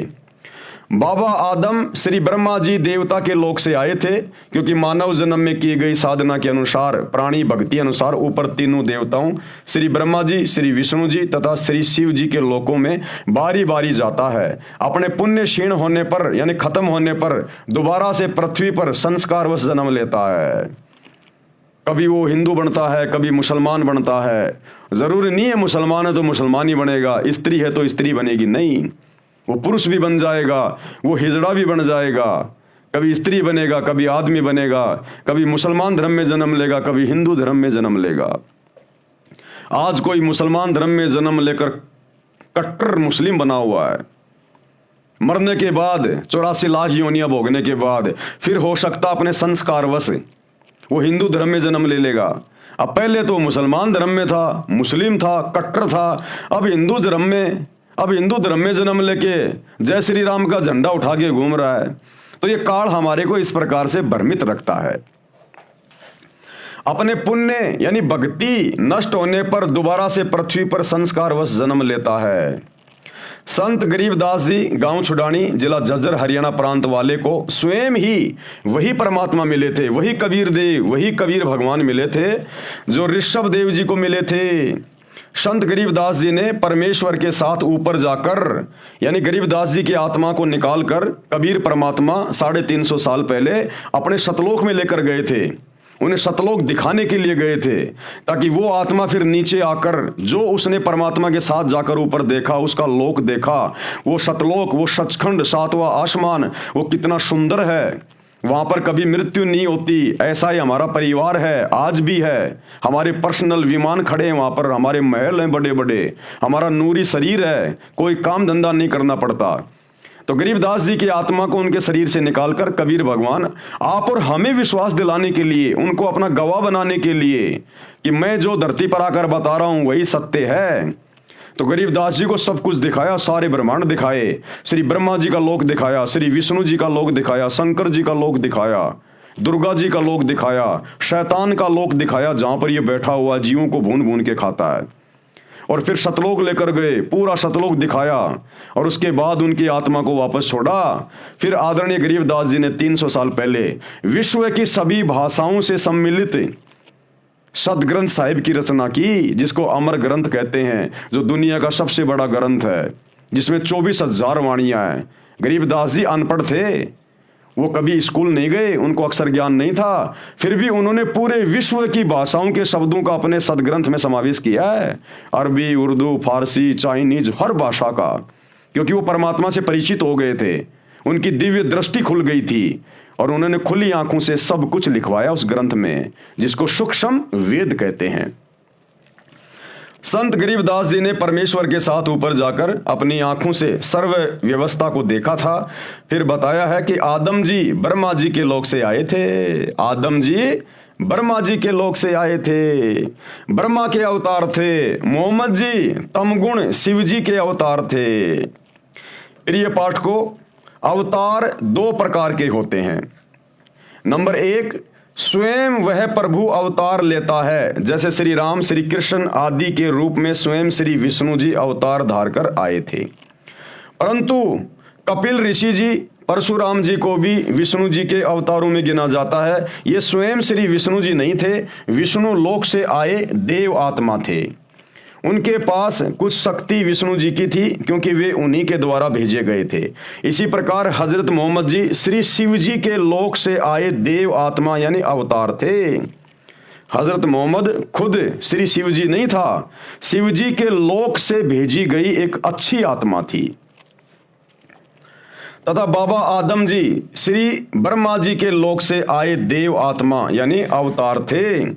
इसी प्रकार ईसा मसीह जी श्री विष्णु जी के लोक से आए देव आत्मा यानी अवतार थे। ईसाई श्रद्धालु भी ईसा जी को प्रभु का पुत्र मानते हैं, प्रभु नहीं। क्योंकि भाइयों और बहनों, ये धर्म तो अब बने हैं, आज से पहले कोई धर्म नहीं थे। द्वापर में कोई धर्म नहीं था, त्रेता युग में कोई हिंदू, मुसलमान, सिख, ईसाई, जैनी नहीं था, सतयुग में कोई धर्म नहीं था। हम सब एक ही थे, इंसान थे, आज भी इंसान ही हैं। भगवान किसी को मुसलमान बना के नहीं भेजता, ठप्पा मार के नहीं भेजता। बाहर पैदा हो जाता है, उसकी खतना कर दी जाती है, बड़ा होने पर मूंछ कटवा लेता है, टोपी पहन लेता है, तो वो मुसलमान बन जाता है। ये अपनी थ्योरी है, अपना मनमाना आचरण है। हिंदू है तो वो अपने हिसाब से वो हिंदू बन जाता है, जिस भी वो परिवार में जन्म लेता है। भगवान किसी के ठप्पा लगा के नहीं भेजता। ये 3000 साल पहले हिंदू धर्म बना है आदि शंकराचार्य के द्वारा। 1400 साल पहले हजरत मोहम्मद जी ने ये मुसलमान धर्म चलाया। 2500 साल पहले हजरत ईसा ने ईसाई धर्म चला दिया। उस समय नहीं चलाया, उनके जाने के बाद में लोगों ने नाम दे दिए, उनको धर्म का नाम दे दिया। 650 साल पहले ये जो 24वां जो ये तीर्थकर था जैन धर्म का, महावीर जैन, इसके मरने के बाद में जैन धर्म चल गया। श्री नानक जी के शरीर छोड़ने के बाद में लोगों ने सिख धर्म जो है वो चला दिया। तो ये तो अभी 2500-3000 हजार साल के अंदर अंदर सारे धर्म चले हैं। इससे पहले कहाँ थे ये धर्म? तो हम सब इंसान हैं, हमारा एक ही धर्म है, मानव धर्म। हम सब इंसान हैं, मानव हैं। इसीलिए सतगुरु रामपाल जी परमेश्वर जी ने आकर अपना नारा दिया है कि बच्चों तुम भूले बैठे हो शैतान की प्रेरणा से। जीव हमारी जाति है, यानी हम केवल जीव हैं, जीव। दो कोटि के प्राणी हैं सभी, चाहे कोई राष्ट्रपति है, चाहे प्रधानमंत्री है, चाहे किसी भी देश का है, चाहे किसी भी धर्म का है, केवल दो कोटि का जीव है, सबका मिट्टी का शरीर है। ये आग में जल के मर जाए, पानी में गिर के मर जाए, एक्सीडेंट में ये मर जाए, भूकंप में ये मर जाए, हारी बीमारी में ये मर जाए, लड़ाई झगड़े में ये मर जाए। तो गुरुदेव कह रहे हैं तुम केवल जीव हो, तुम्हारी कोई औकात नहीं है, चाहे तुम कुछ भी हो। जिस दिन वो समय आ गया उस दिन तुम्हें जाना पड़ेगा। तो कहते हैं जीव हमारी जाति है, यानी अपनी औकात में रह के और सच्चे खुदा की सच्ची इबादत करो, सच्चे संत की शरण में आके, नहीं तो जीव की दुर्गति होती रहेगी यहां पर शैतान के द्वारा। तो कहते हैं जीव हमारी जाति है और मानव धर्म हमारा, जिसमें मानवता है, इंसानियत है, सच्चाई है, जिसमें दया है, वो वास्तव में सबसे बड़ा धर्म है। ये हिंदू, मुस्लिम, सिख, ईसाई ये कोई धर्म नहीं है। जिसमें मानवता है, इंसानियत है, दया भाव है, नेक इंसान है, वो धार्मिक व्यक्ति है। तो कहते हैं जीव हमारी जाति है, मानव धर्म हमारा। ये हिंदू, मुस्लिम, सिख, ईसाई धर्म नहीं कोई न्यारा, ये तो शैतान की प्रेरणा से चलाए हुए हैं, जिनमें तुम फंस के रह गए। इसी प्रकार ईसा मसीह जी श्री विष्णु जी के लोक से आए देव आत्मा यानी अवतार थे। ईसाई श्रद्धालु भी ईसा जी को प्रभु का पुत्र मानते हैं, प्रभु नहीं। क्या कहते हैं ईसाई धर्म के लोग? ईसा मसीह जी प्रभु के पुत्र थे, प्रभु के पुत्र, परमेश्वर के पुत्र। अरे तो परमेश्वर कौन है फिर? ईसा मसीह उसका पुत्र है, तो परमेश्वर कौन है जिसको तुम परमेश्वर कहते हो? वो शैतान है, शैतान। क्योंकि ब्रह्मा, विष्णु, महेश ये तीनों देवता शैतान के यानी उस काल के बेटे हैं, जो दुर्गा जी से उसने पैदा किए। और ईसा मसीह जी कौन थे? ये विष्णु जी के लोक से आई हुई आत्मा थी, ये विष्णु जी के लोक से आई हुई आत्मा थी। तो किसने भेजा उसको? विष्णु ने भेजा। तो जिसको पूरा ईसाई समाज अपना परमेश्वर कहता है ना, परमेश्वर, वो परमेश्वर ये शैतान है, ये काल है, 21 ब्रह्मांड का राजा, जो परमात्मा के सच्चे लोक से दूर आके यहां पर मर गया और हमें भी इसने मार दिया। इसी प्रकार मुसलमान धर्म में जिसको अल्लाह कहा जाता है कि वो हजरत मोहम्मद को मिले, यानी जिब्राइल फरिश्ते के माध्यम से उसने अपना ज्ञान दिया, कुरान शरीफ का ज्ञान दिया। तो मुसलमान समाज वर्तमान में जिसको अपना अल्लाह कह रहा है, वो वही शैतान है, वही काल है वो। तो भाई और बहनों, इस भ्रमणा से बाहर निकलो, सतगुरु रामपाल जी के सत्संग सुनो। उन्होंने हर धर्म की हर पुस्तकों के ऊपर सत्संग कर रखे हैं। जो सच्चाई, जो वास्तविक ज्ञान है, आपने पहले के 3 वीडियो भी देखे होंगे, इतना स्पष्ट ज्ञान सतगुरु रामपाल जी ने दिया है। मुसलमान धर्म की आयतों से रेफरेंस दे दे के, और आगे भी आपको बहुत सारे प्रमाण दिखाए जाएंगे। तो हम इंसान हैं, हम जीव हैं, और हमने भक्ति करके यहां से पीछा छुड़वाना है, नहीं तो ये शैतान इसी प्रकार से हमारी दुर्गति रखेगा। ईसाई श्रद्धालु भी ईसा जी को प्रभु का पुत्र मानते हैं, प्रभु नहीं। संत गरीबदास जी ने कहा है कि यदि आप जी को मेरी बात पर विश्वास नहीं होता तो मेरे द्वारा बताई शास्त्र विधि अनुसार भक्ति साधना करके अपने घर में अर्थात अपने मानव शरीर में अपनी आंखों से देख लो। ठीक इसी प्रकार सतगुरु रामपाल जी कह रहे हैं कि भैया अगर तुम्हें विश्वास नहीं है तो एक बार मेरे सत्संग सुन के इस ज्ञान को समझ के और मेरे से उपदेश लेके जो मैं तुम्हें भक्ति बता रहा हूं वो भक्ति करके देख लो भाई। इतनी आसान भक्ति, इतनी सरल भक्ति, ना तुमने रोजे रख के भूखा मरना, ना तुमने कोई व्रत करके भूखा मरना, ना तुमने कोई बकरा काटना, ना मुर्गा काटना, कुछ नहीं करना, ना तुमने मस्जिदों में धक्का खाना, ना तुमने मंदिरों में धक्के खाने, ना कहीं पहाड़ों पे, तीर्थों पे, बरसाना में, गोवर्धन में, जगन्नाथ में तुम्हें कहीं धक्के नहीं खाने, कहीं किसी मजार के ऊपर धक्के नहीं खाने। सीधी सी भक्ति है, सीधा सा एक मंत्र है, एक कलमा है। मर्यादा में रह के बुराइयों को छोड़ के उस मंत्र का जाप करो, तुम्हें स्पष्ट दिखाई देगा, स्पष्ट जैसे रात में तारे स्पष्ट दिखाई देते हैं कि हम किस भयंकर जाल में, शैतान के जाल में फंसे हुए हैं। जिसको हम अल्लाह मान के पूज रहे थे, भगवान मान के पूज रहे थे। नुकसान क्या है भाई? आपसे इस भक्ति के बदले कोई पैसा नहीं लिया जा रहा, कोई धन नहीं लिया जा रहा, आपकी जमीनें नाम नहीं करवाई जा रही, केवल आपकी बुराइयां छुड़वाई जा रही हैं। बुराई छोड़ोगे तो पाप कर्म करने से बचोगे, नहीं तो शैतान दुर्गति करेगा, दुर्गति। तो एक बार सतगुरु रामपाल जी की शरण में आके उनकी भक्ति करके देख लो भाई। भावार्थ है, सभी धर्मों के मानव स्त्री पुरुष के शरीर की रचना एक जैसी है। चाहे मुसलमान हो, चाहे हिंदू हो, सिख हो, ईसाई हो, चाहे कोई अमेरिका का हो, चाहे पाकिस्तान का हो, सबका शरीर स्त्री पुरुष का एक जैसा है। अरे यदि परमात्मा सबको अलग अलग बनाता, अलग अलग धर्मों वाला बनाता, तो सबके शरीर की रचना भी अलग अलग होनी चाहिए थी। मुसलमान की अलग से कोई पहचान होनी चाहिए थी। मुसलमान का नाक पीछे होना चाहिए था, जैनी का साइड में होना चाहिए था, हिंदू का सामने हो जाता, सिखों का इधर लेफ्ट में हो जाता। कोई तो अलग पहचान होती। अगर भगवान ने अगर इंसान को बनाते समय यदि उसको अलग अलग धर्मों में बांटना था तो, लेकिन भगवान ने कोई किसी प्रकार की असमानता नहीं करी। सबको इंसान बना के भेजा, मनुष्य बना के भेजा, नंगा भेजा, किसी के साथ कोई भेदभाव नहीं किया। तो गरीबदास जी कह रहे हैं कि जितने भी स्त्री या पुरुष हैं पूरे विश्व के, उन सबके शरीर की रचना एक जैसी है। सबके शरीर के अंदर परमात्मा ने एक जैसा मटेरियल, सब कुछ एक जैसा बनाया है। किसी के 4 गुर्दे नहीं लगाए भगवान ने, दिल किसी के 3 नहीं लगाए, सबको समान रूप से बनाया है। तो कहने का मतलब है इन सब बातों से हमने विचार करना चाहिए। और आगे क्या कह रहे हैं, सभी धर्मों के मानव स्त्री और पुरुष के शरीर की रचना एक जैसी है। तत्व ज्ञान न होने के कारण हम धर्मों में बट गए। संत गरीबदास जी ने बताया है कि मानव शरीर में रीढ़ की हड्डी अर्थात बैकबोन यानी स्पाइन के अंदर की ओर निचले सिरे से लेकर कंठ तक, यानी यहां से लेकर कंठ तक 5 ये कमल चक्कर हैं। ये 5 ये कमल चक्कर हैं रीढ़ की हड्डी के अंदर की साइड में, हर स्त्री और ये पुरुष के अंदर। कृपया देखें ये चित्र है यहां पर। अब इसका वर्णन किया गया है आगे। मूल चक्कर, ये चक्कर रीढ़ की हड्डी के अंत से 1 इंच ऊपर गुदा के पास है। इसका देवता श्री गणेश है, यानी हिंदू मुस्लिम सिख ईसाई सबके अंदर श्री गणेश जी का वास है मूल चक्कर में। इस कमल की 4 पंखुड़ियां हैं। कितनी पंखुड़ियां हैं? 4 पंखुड़ियां।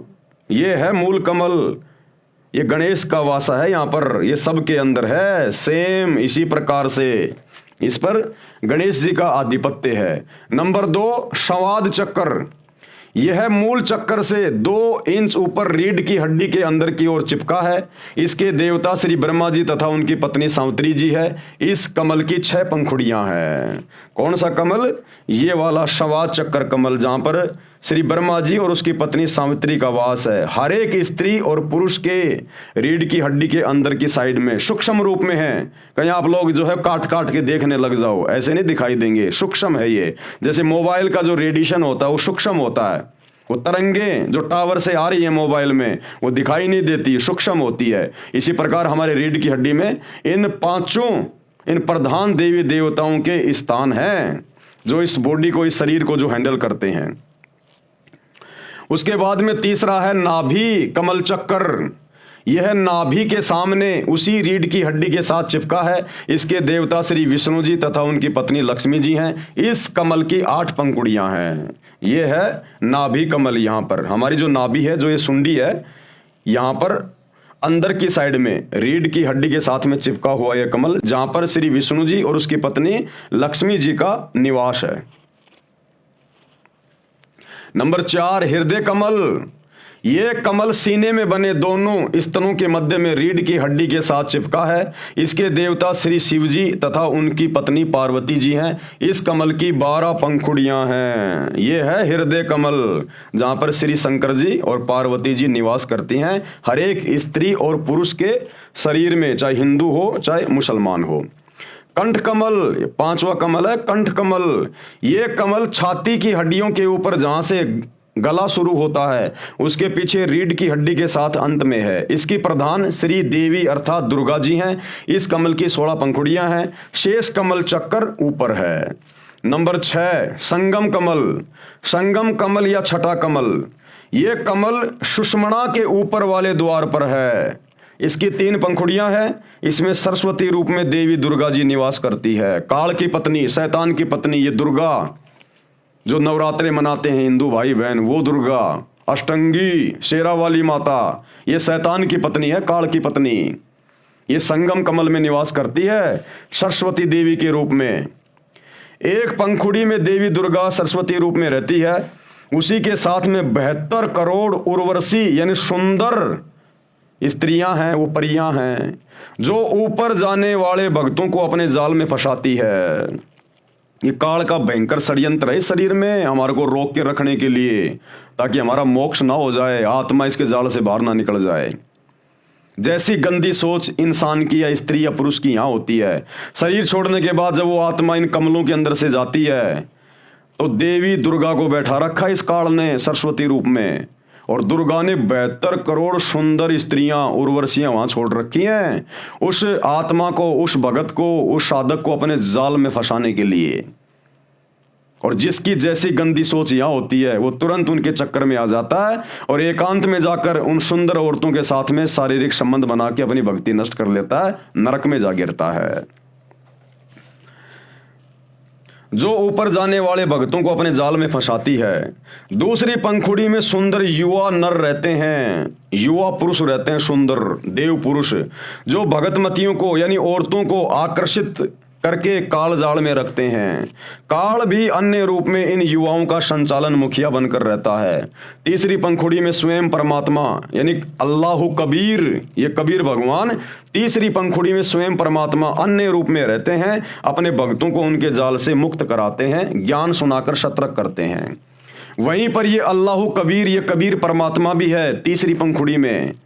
वहां ये अपने भक्तों को जो धरती पर उसकी शरण में होते हैं उसकी भक्ति करते हैं। जैसे हम भगत भाई बहन सतगुरु रामपाल जी अल्लाह कबीर की भक्ति कर रहे हैं, अगर आजीवन इसी प्रकार उनकी मर्यादा में रहकर भक्ति करते रहे तो शरीर छोड़ने के बाद वो सुंदर स्त्रियां, वो सुंदर पुरुष हमें भी फंसाने का प्रयास करेंगे। लेकिन यहाँ हमारे को सत्संग सुना सुनाकर, ज्ञान दे देकर गुरुदेव हमें पहले से इस पूरे शैतान के षड्यंत्र को समझा देंगे जो यहाँ लिखा हुआ है।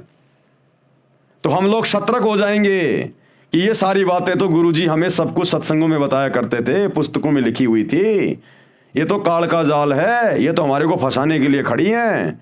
और फिर वहां पर यही कबीर परमात्मा सतगुरु रूप में रहता है और अपने भक्तों को वहां पर सतर्क करता है कि बच्चों उधर मत जाना, ये काल का षड्यंत्र है।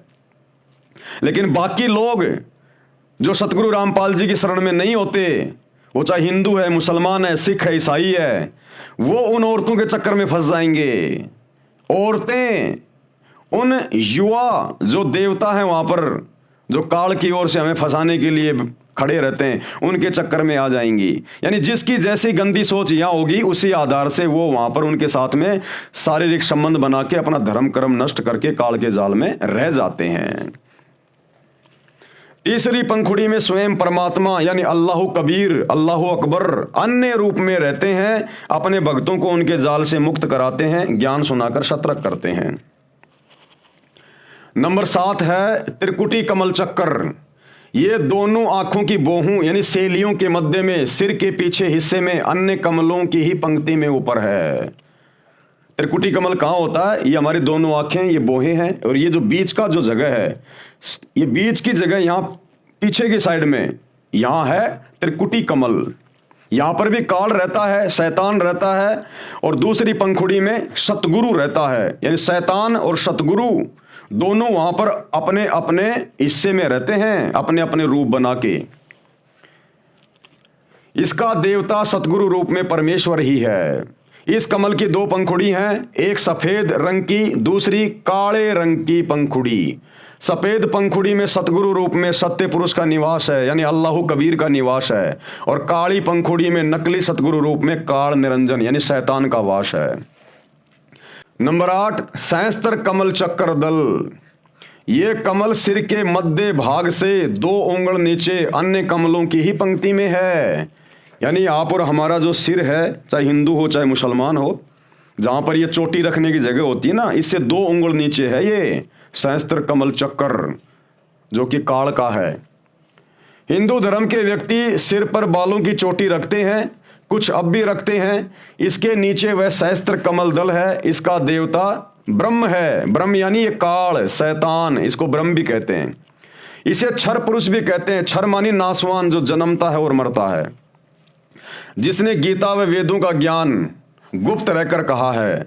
इस कमल की 1000 पंखुड़ियां हैं, इनको काल ब्रह्म ने प्रकाश से भर रखा है, यानी रोशनी से भर रखा है। ये खुद वहां पर अपने ओरिजिनल रूप में किसी को दर्शन नहीं देता, स्वयं इसी कमल चक्कर में दूर रहता है। वह स्वयं दिखाई नहीं देता, केवल पंखुड़ियां चमकती दिखाई देती है। अष्ट कमल दल यानी 8वां कमल दल, इस कमल का देवता अक्षर पुरुष है, जो काल के लोक से ऊपर अक्षर पुरुष, जिसके 7 शंख ब्रह्मांड हैं। इसे पर ब्रह्म भी कहते हैं, यानी इस ब्रह्म से ऊपर वाला भगवान पर ब्रह्म अक्षर पुरुष। इनकी पंखुड़ियां भी 8 हैं। इसकी स्थिति नहीं बताऊंगा, क्योंकि नकली गुरु भी इसको जानकर जनता को भ्रमित कर देंगे। 9 शंख कमल दल, इस कमल में पूर्ण ब्रह्म अर्थात परम अक्षर ब्रह्म का निवास है, यानी सत्य पुरुष का निवास है, अल्लाहु कबीर का निवास है इस 9वें कमल में। हमारे शरीर में सबसे ऊपर सबसे बड़ा भगवान। इसकी शंख पंखुड़ियां यानी अनंत पंखुड़ियां हैं। इसकी स्थिति भी नहीं बताऊंगा, कारण ऊपर लिख दिया गया है। जो चित्र में दिखाए हैं, इनमें 6ठा कमल तथा 9वां कमल नहीं दिखाया है। कारण यही है कि विद्यार्थियों की धीरे धीरे ज्ञान वृद्धि की जाती है। कमलों का गहरा रहस्य है, यह कबीर सागर के सारांश में लिखा है। शरीर में ये कमल ऐसा कार्य करते हैं जैसे टेलीविजन में चैनल लगे हैं। अब ये कमल क्या काम करते हैं, जिनमें ये देवी देवता बसे हुए हैं, काल बसा हुआ है, सतगुरु भी बसा हुआ है सूक्ष्म रूप में। क्या काम करते हैं ये कमल? ये कमल एक टीवी चैनल की भांति है, टीवी चैनल की भांति। जिस प्रकार अमेरिका में मैच चल रहा है और इंडिया में हम लोग टीवी में लाइव देख रहे हैं, मैच कहां चल रहा है और टीवी चैनल में हम अपने घर पर लाखों किलोमीटर दूर बैठ के लाइव देख रहे हैं। तो इसी प्रकार हमारे शरीर में इन देवी देवताओं के कमल हैं। इन देवी देवताओं के लोक ऊपर हैं, यहां से हजारों लाखों किलोमीटर दूर हैं। लेकिन उनके लोकों में क्या हो रहा है, क्या क्या घटनाएं घटित हो रही हैं। कोई डांस कर रहा है, कोई खा रहा पी रहा है, ऐश कर रहा है, देवी देवता ये, इन सबको हमारे शरीर में बने हुए इन कमलों में देखा जा सकता है, अगर किसी का कमल ऑन हो गया हो तो। और ये कमल ऑन होने के मंत्र केवल धरती पर पूरे विश्व में वर्तमान में सच्चे मुर्शिद सतगुरु रामपाल जी के पास हैं। तो गरीबदास जी कह रहे हैं, भैया अगर आप लोगों को मेरी बातों पे यकीन नहीं है, तो जब वो अल्लाहु कबीर सच्चा मुर्शिद सतगुरु जब धरती पर आता, अपना ज्ञान देता है, उससे उपदेश लेकर उसकी भक्ति करो, उन मंत्रों का जाप करो, तुम्हारे कमल खुल जाएंगे। और अपने घर में देख लो, अपने घर में यानी अपने शरीर में उन कमलों को ऑन करके देख लो कि हजरत मोहम्मद जी कौन से लोक से आए थे, वो किसके गण थे, और आदम जी किसके लोक से आए थे, वो किसके गण थे। जिस प्रकार यूट्यूब में जाके हम पहले का कोई भी वीडियो देख सकते हैं, इसी प्रकार जिसके ये कमल चक्कर ऑन हो जाएंगे वो सारा सब कुछ देख लेगा इस ब्रह्मांड में क्या हो रहा है। तो गुरुदेव कह रहे हैं, हिंदू मुसलमान सिख ईसाइयों आपस में लड़ो मत, झगड़ो मत कि हमारे पैगंबर बड़े, हमारे अवतार बड़े, हमारा अल्लाह बड़ा, हमारा खुदा बड़ा। तुम्हारा अल्लाह खुदा ये शैतान है, और ब्रह्मा विष्णु महेश के माध्यम से नीचे तुम्हारी ये पैगंबर भेजता है, ये अवतार भेजता है। और ये सारा ये दृश्य तुम्हें स्पष्ट दिखाई देगा जब तुम सतगुरु रामपाल जी से उपदेश लेकर उनके सत भक्ति मंत्रों का जाप करोगे। फिर तुम्हें कोई संशय नहीं होगी कि वही मोहम्मद और वही महादेव, वही आदम, वही ब्रह्मा और दास गरीब कहे भाई सत भक्ति करके देखो अपने घर में, अपने घर में देखो, अपने इन कमलों में देख लो। कमलों का गहरा रहस्य है, ये कबीर सागर के सारांश में लिखा है। शरीर में ये कमल ऐसा कार्य करते हैं जैसे टेलीविजन में चैनल लगे हैं। उन चैनलों में से जिस भी चैनल को चालू करोगे उस पर कार्यक्रम दिखाई देगा। वह कार्यक्रम चल तो रहा है स्टूडियो में यानी कहीं और दिख रहा है टीवी में। इसी प्रकार प्रत्येक कमल का फंक्शन है। इन कमलों को चालू करने के मंत्र हैं जो ये दास संत रामपाल दास जाप करने को देता है। प्रथम बार दीक्षा यानी उपदेश इन्हीं चैनलों को खोलने की दी जाती है। मंत्रों की शक्ति से सर्व कमल ऑन हो जाते हैं। फिर भगत अपने शरीर में लगे चैनल में उस देव के धाम को यानी लोक को देख सकता है, वहां के सभी नजारे देख सकता है। इसलिए संत गरीबदास जी ने कहा है कि आप अपने शरीर के चैनल ऑन करके स्वयं देख लो कि आदम जी आपको ब्रह्मा जी के लोक से आए दिखाई देंगे, क्योंकि वहां पर सारे रिकॉर्ड उपलब्ध हैं। जैसे वर्तमान में यूट्यूब है, इसी प्रकार प्रत्येक देव के लोक में आप जो पूर्व में हुई घटना देखना चाहें आप देख सकते हैं। इसी प्रकार हजरत मोहम्मद जी आपको शिव जी के लोक से आए हुए दिखाई देंगे। इसी प्रकार ईसा जी भी श्री विष्णु जी के लोक से आए दिखाई देंगे। आगे गुरुदेव भगवान क्या लिख रहे हैं? मक्का महादेव का मंदिर है, जहां पर मुसलमान भाई बहन जाते हैं हज करने के लिए। मक्का काबा, ये श्री शंकर जी का मंदिर है, श्री शंकर जी का मंदिर, जहां पर आप लोग अल्लाह के दर्शन करने जाते हो। वहां पर शैतान बैठा है, शैतान। ये महादेव का मंदिर है, शंकर जी का। ये परमात्मा बता रहे हैं, परमात्मा लिख रहे हैं, अल्लाहु कबीर। साध वचन पलटे नहीं, चाहे पलट जाए ब्रह्मांड, क्योंकि तीनों देवताओं के माध्यम से, ब्रह्मा विष्णु महेश के माध्यम से ही ये शैतान, ये काल नीचे अपनी सृष्टि चलाता है। ये आज हम वर्तमान में हिंदू मुसलमान बन गए, पहले कोई हिंदू मुसलमान नहीं था।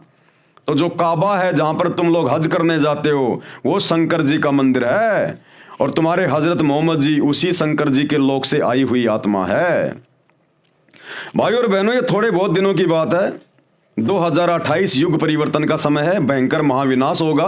समझदार आत्माएं तो समय रहते सतगुरु रामपाल जी की शरण में आ जाएंगी, अपने और अपने परिवार का बचाव कर लेंगी। अन्यथा 2028 के बाद दुर्गति करवा के लोगों ने मजबूरन नाक रगड़ के सतगुरु रामपाल जी अल्लाह कबीर की शरण में आना पड़ेगा, और फिर वो जैसा कहेंगे सब कुछ मानना पड़ेगा। हाँ जी, बिल्कुल सही कह रहे हो, बिल्कुल जी, मोहम्मद जी शंकर जी के लोक से आए हैं, जैसे आज आप और हम भगत भाई बहन निसन से मान रहे हैं। तो क्या कह रहे हैं गुरुदेव? मक्का महादेव का मंदिर है। सिख धर्म की पुस्तक भाई बाले वाली जन्म साखी में प्रमाण है। सिख धर्म की एक पुस्तक है भाई बाले वाली जन्म साखी, यानी श्री नानक जी के साथ में उनके दो परम शिष्य रहते थे, भाई बाला और भाई मर्दाना।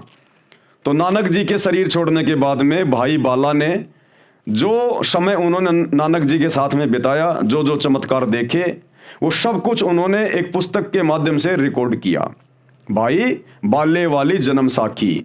आगे चलकर गुरु अंगद देव जी ने उस पुस्तक का निर्माण किया, भाई बालाजी से सारी बातें सुन के और समझ कर, क्योंकि नानक जी ने शरीर छोड़ने से पहले श्री अंगद देव जी को अपना उत्तराधिकारी घोषित कर दिया था। अपने बेटों को अपना उत्तराधिकारी घोषित नहीं किया श्री नानक जी ने। उनके दो बेटे थे, जयचंद और श्रीचंद, लेकिन दोनों निकम्मे थे, इसलिए श्री नानक जी ने अपने बेटों को उत्तराधिकारी नहीं बनाया, बल्कि श्री अंगद देव जी को बनाया। तो नानक जी के शरीर छोड़ने के बाद में सिखों के गुरु बन गए श्री अंगद देव जी।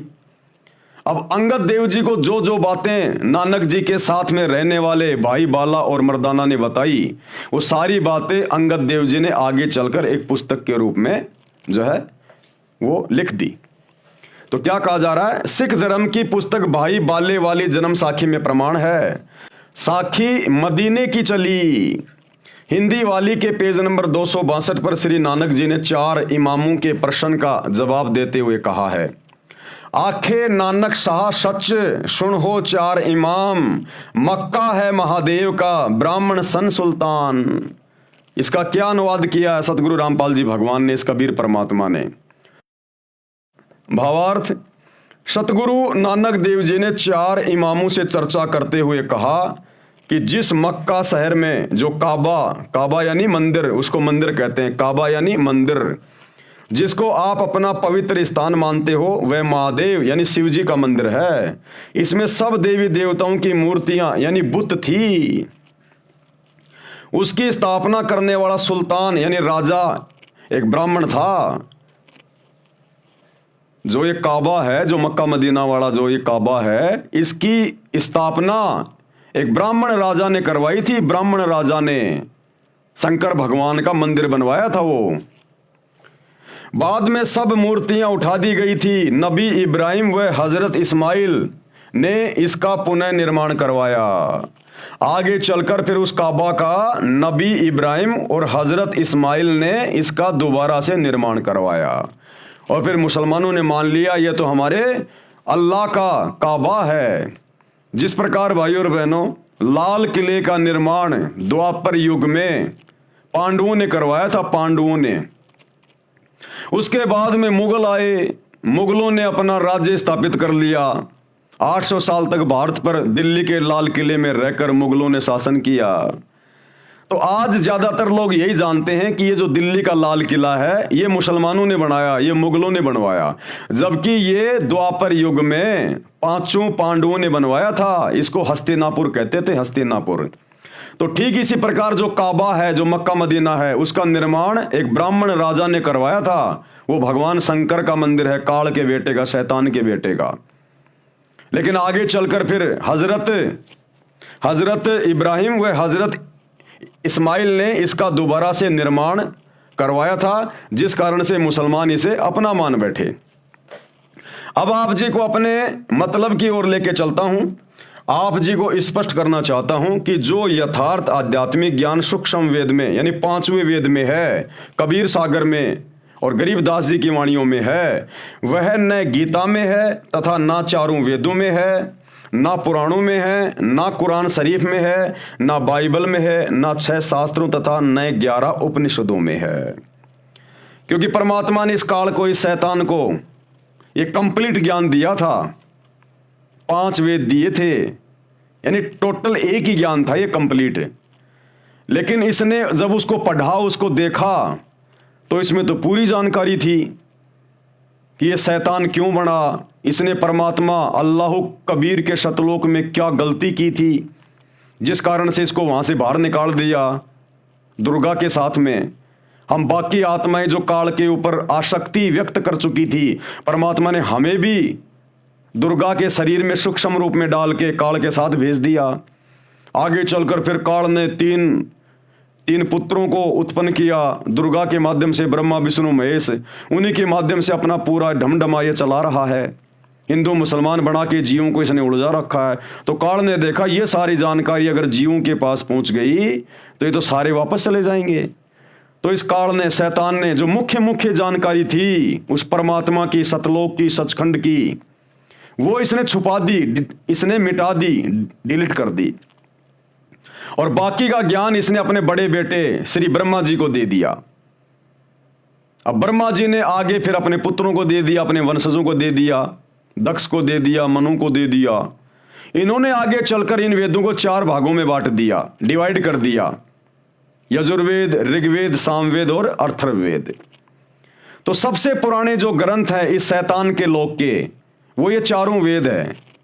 इन्हीं 4 वेदों का ज्ञान इसी शैतान ने द्वापर युग में महाभारत के युद्ध के दौरान श्री कृष्ण जी के अंदर भूत की तरह सूक्ष्म रूप में प्रवेश करके अर्जुन को सुनाया, जिस ज्ञान को आगे दिव्य दृष्टि मिलने के बाद महर्षि वेद व्यास जी ने लिखा, जिसको गीता जी कहा जाता है।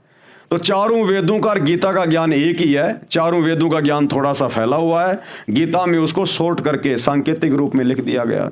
तो सबसे पुरातन जो ग्रंथ हैं जिनको हिंदू अपना मान रहे हैं, ये पूरे विश्व के हैं, पूरे विश्व के। क्योंकि जिस समय वेदों की रचना हुई थी महर्षियों के द्वारा, और जिस समय श्री गीता जी का ज्ञान दिया गया था द्वापर में महाभारत के युद्ध में, उस समय धरती पर कोई धर्म नहीं था, केवल इंसान थे। तो ये गीता का ज्ञान और वेदों का ज्ञान पूरे विश्व के प्राणियों के लिए है, ये कोई धर्म विशेष का कोई ये ग्रंथ नहीं है। तो मुख्य जानकारी इस काल ने, शैतान ने 4 वेदों से निकाल दी। तो गुरुदेव भगवान कह रहे हैं कि जो वास्तविक जानकारी है उस अल्लाह की, उस खुदा की, शैतान के बाप की, उस अल्लाह कबीर की, वो जानकारी ना तो 4 वेदों में है कंप्लीट, ना गीता में, ना मुसलमानों की 4 पुस्तकों में, ना बाइबल में, किसी चीज में नहीं है।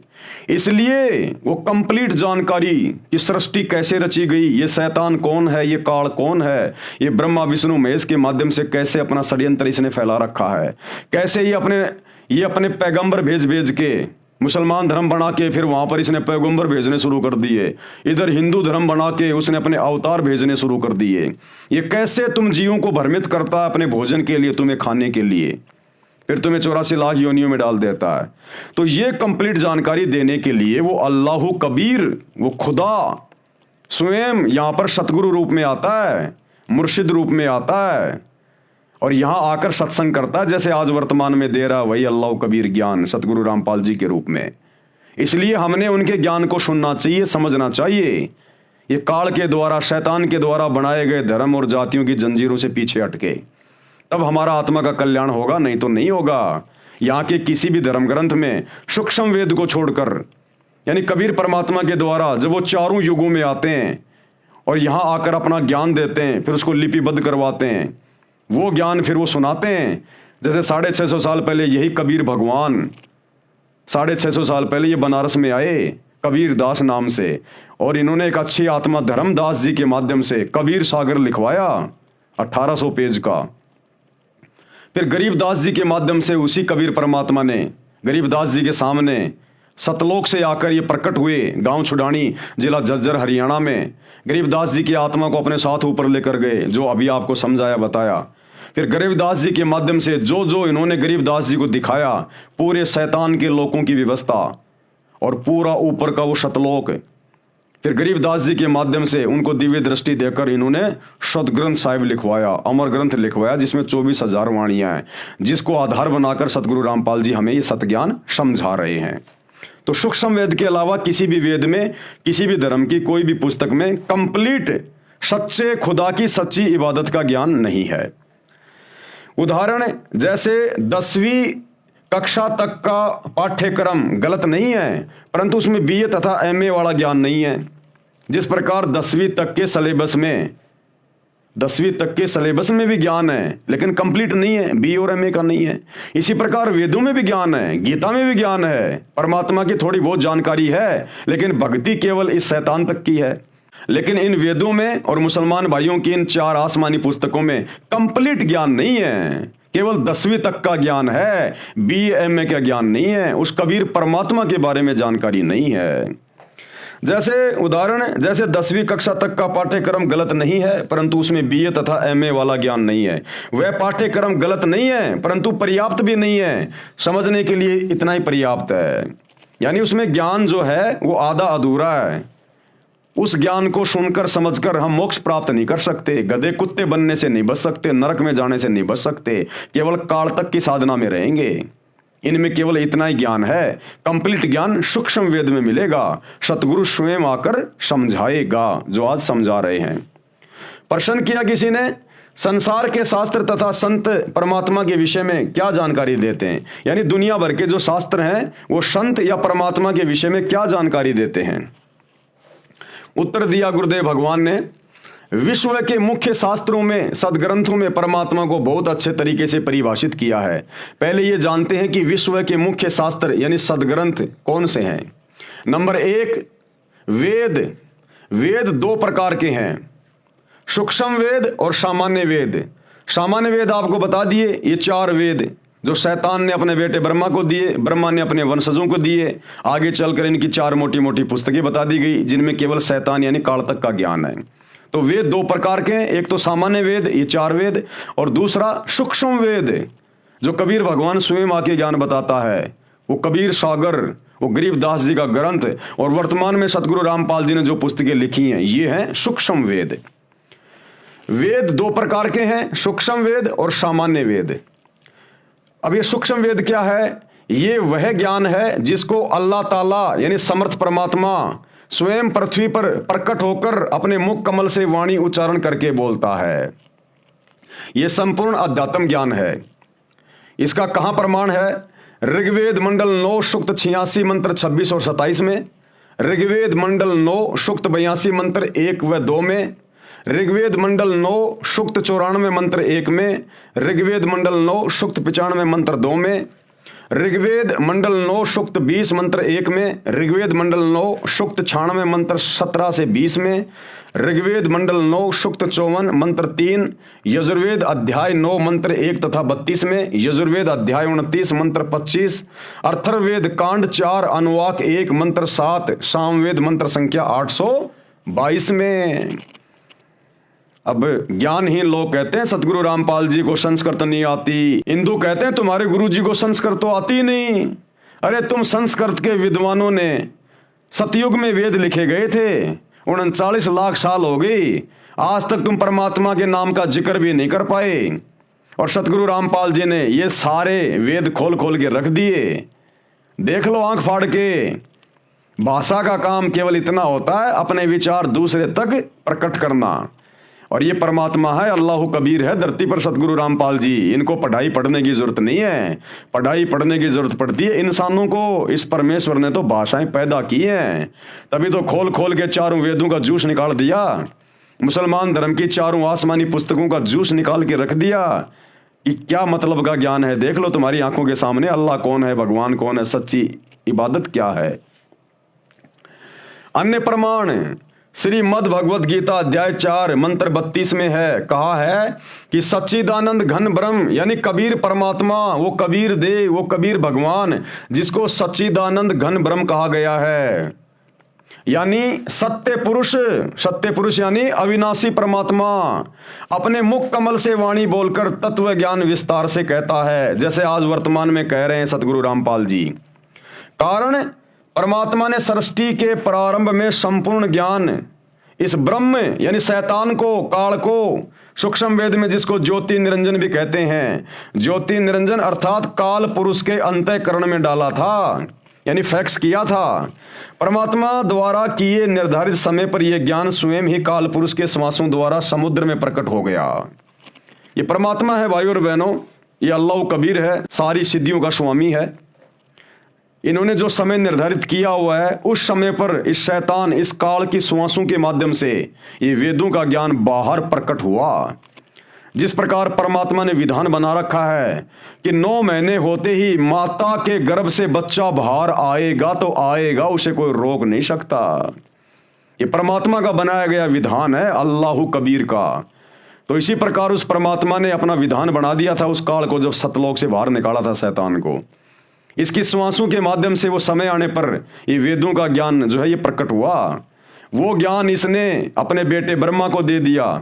ब्रह्मा ने वो ज्ञान अपने वंशजों को सुनाया और नीचे फिर मनु ने, दक्ष ने, इन ऋषि महर्षियों ने फिर इसको कागज पे लिपिबद्ध कर दिया। तो ये भाई और बहनों, ये परमात्मा की टेक्नोलॉजी है। आप और हम अभी परमात्मा की परिभाषा से अपरिचित हैं। हम केवल पत्थर पूजते पूजते रह गए। हमारे बाप दादा मंदिर मस्जिद जाते जाते इन पत्थरों पे नाक रगड़ते रगड़ते, माथा रगड़ते रगड़ते, सिजदा करते करते मर गए। हमें अभी तक वास्तविक खुदा की और उसकी इबादत का नहीं पता चला। तो ये अल्लाह कबीर, इसकी विज्ञान, इसकी टेक्नोलॉजी सर्वश्रेष्ठ है। ये आजकल के वैज्ञानिक उसी परमात्मा के द्वारा दी गई बुद्धि के आधार से ये टीवी, रेडियो, मोबाइल, इंटरनेट, हवाई जहाज बना के पता नहीं अपने आप को खुदा मान बैठे। अरे तुम जिस मटेरियल के ऊपर ये चीजें बना रहे हो, आविष्कार कर रहे हो, ये मटेरियल किसका है? इसी जमीन से लिया तुमने खोद खोद के पहाड़ों को। ये पहाड़ किसने बनाई? मिट्टी किसने बनाई? धरती किसने बनाई? उस खुदा ने, उस अल्लाह ने। ये उसी का मटेरियल है, वरना कहां से बनाते तुम? ये बुद्धि आज से पहले नहीं थी इंसान के पास में। ये पैगंबर जा लिए, अवतार जा लिए, क्या उनको जरूरत नहीं थी मोबाइल की, गाड़ियों की, पंखे की, एसी की, हीटर की? वो क्यों नहीं बना पाए?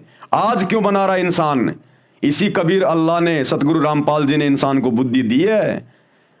और ये सारे साधन, ये टीवी, रेडियो, मोबाइल, इंटरनेट, गाड़ियां, हवाई जहाज, ये भक्ति में सहयोग के लिए बनवाई है भगवान ने, क्योंकि ये भक्ति युग चल रहा भी है।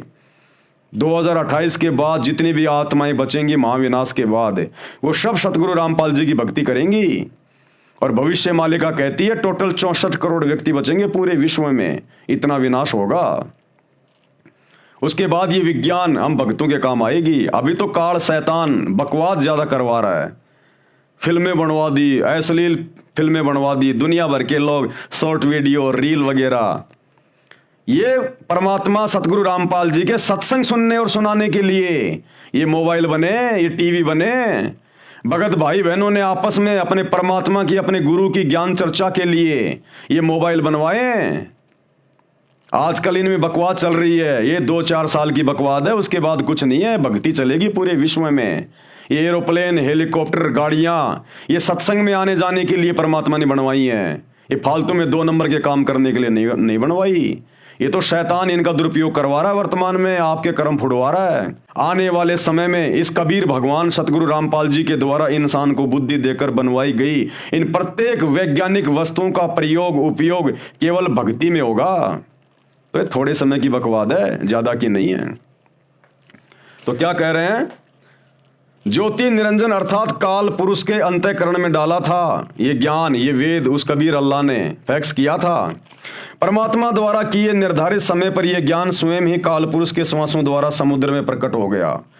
जिस प्रकार ये वैज्ञानिक जो ये फैक्स वगैरह इन्होंने बना दिए उस मालिक के आशीर्वाद से, ये हमारे भक्ति समझने में बड़े सहायक हैं।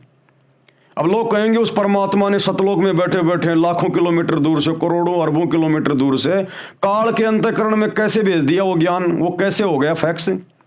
अरे 2 मोबाइल हैं और 2 मोबाइलों में आप जी व्हाट्सएप के माध्यम से, एक अमेरिका में बैठा है एक हिंदुस्तान में बैठा है, आप लोग कैसे भेज देते हो उसमें मैसेज वगैरह वीडियो वगैरह, उसके मोबाइल में भी रह जाता है और तुम्हारे पास भी आ जाता है।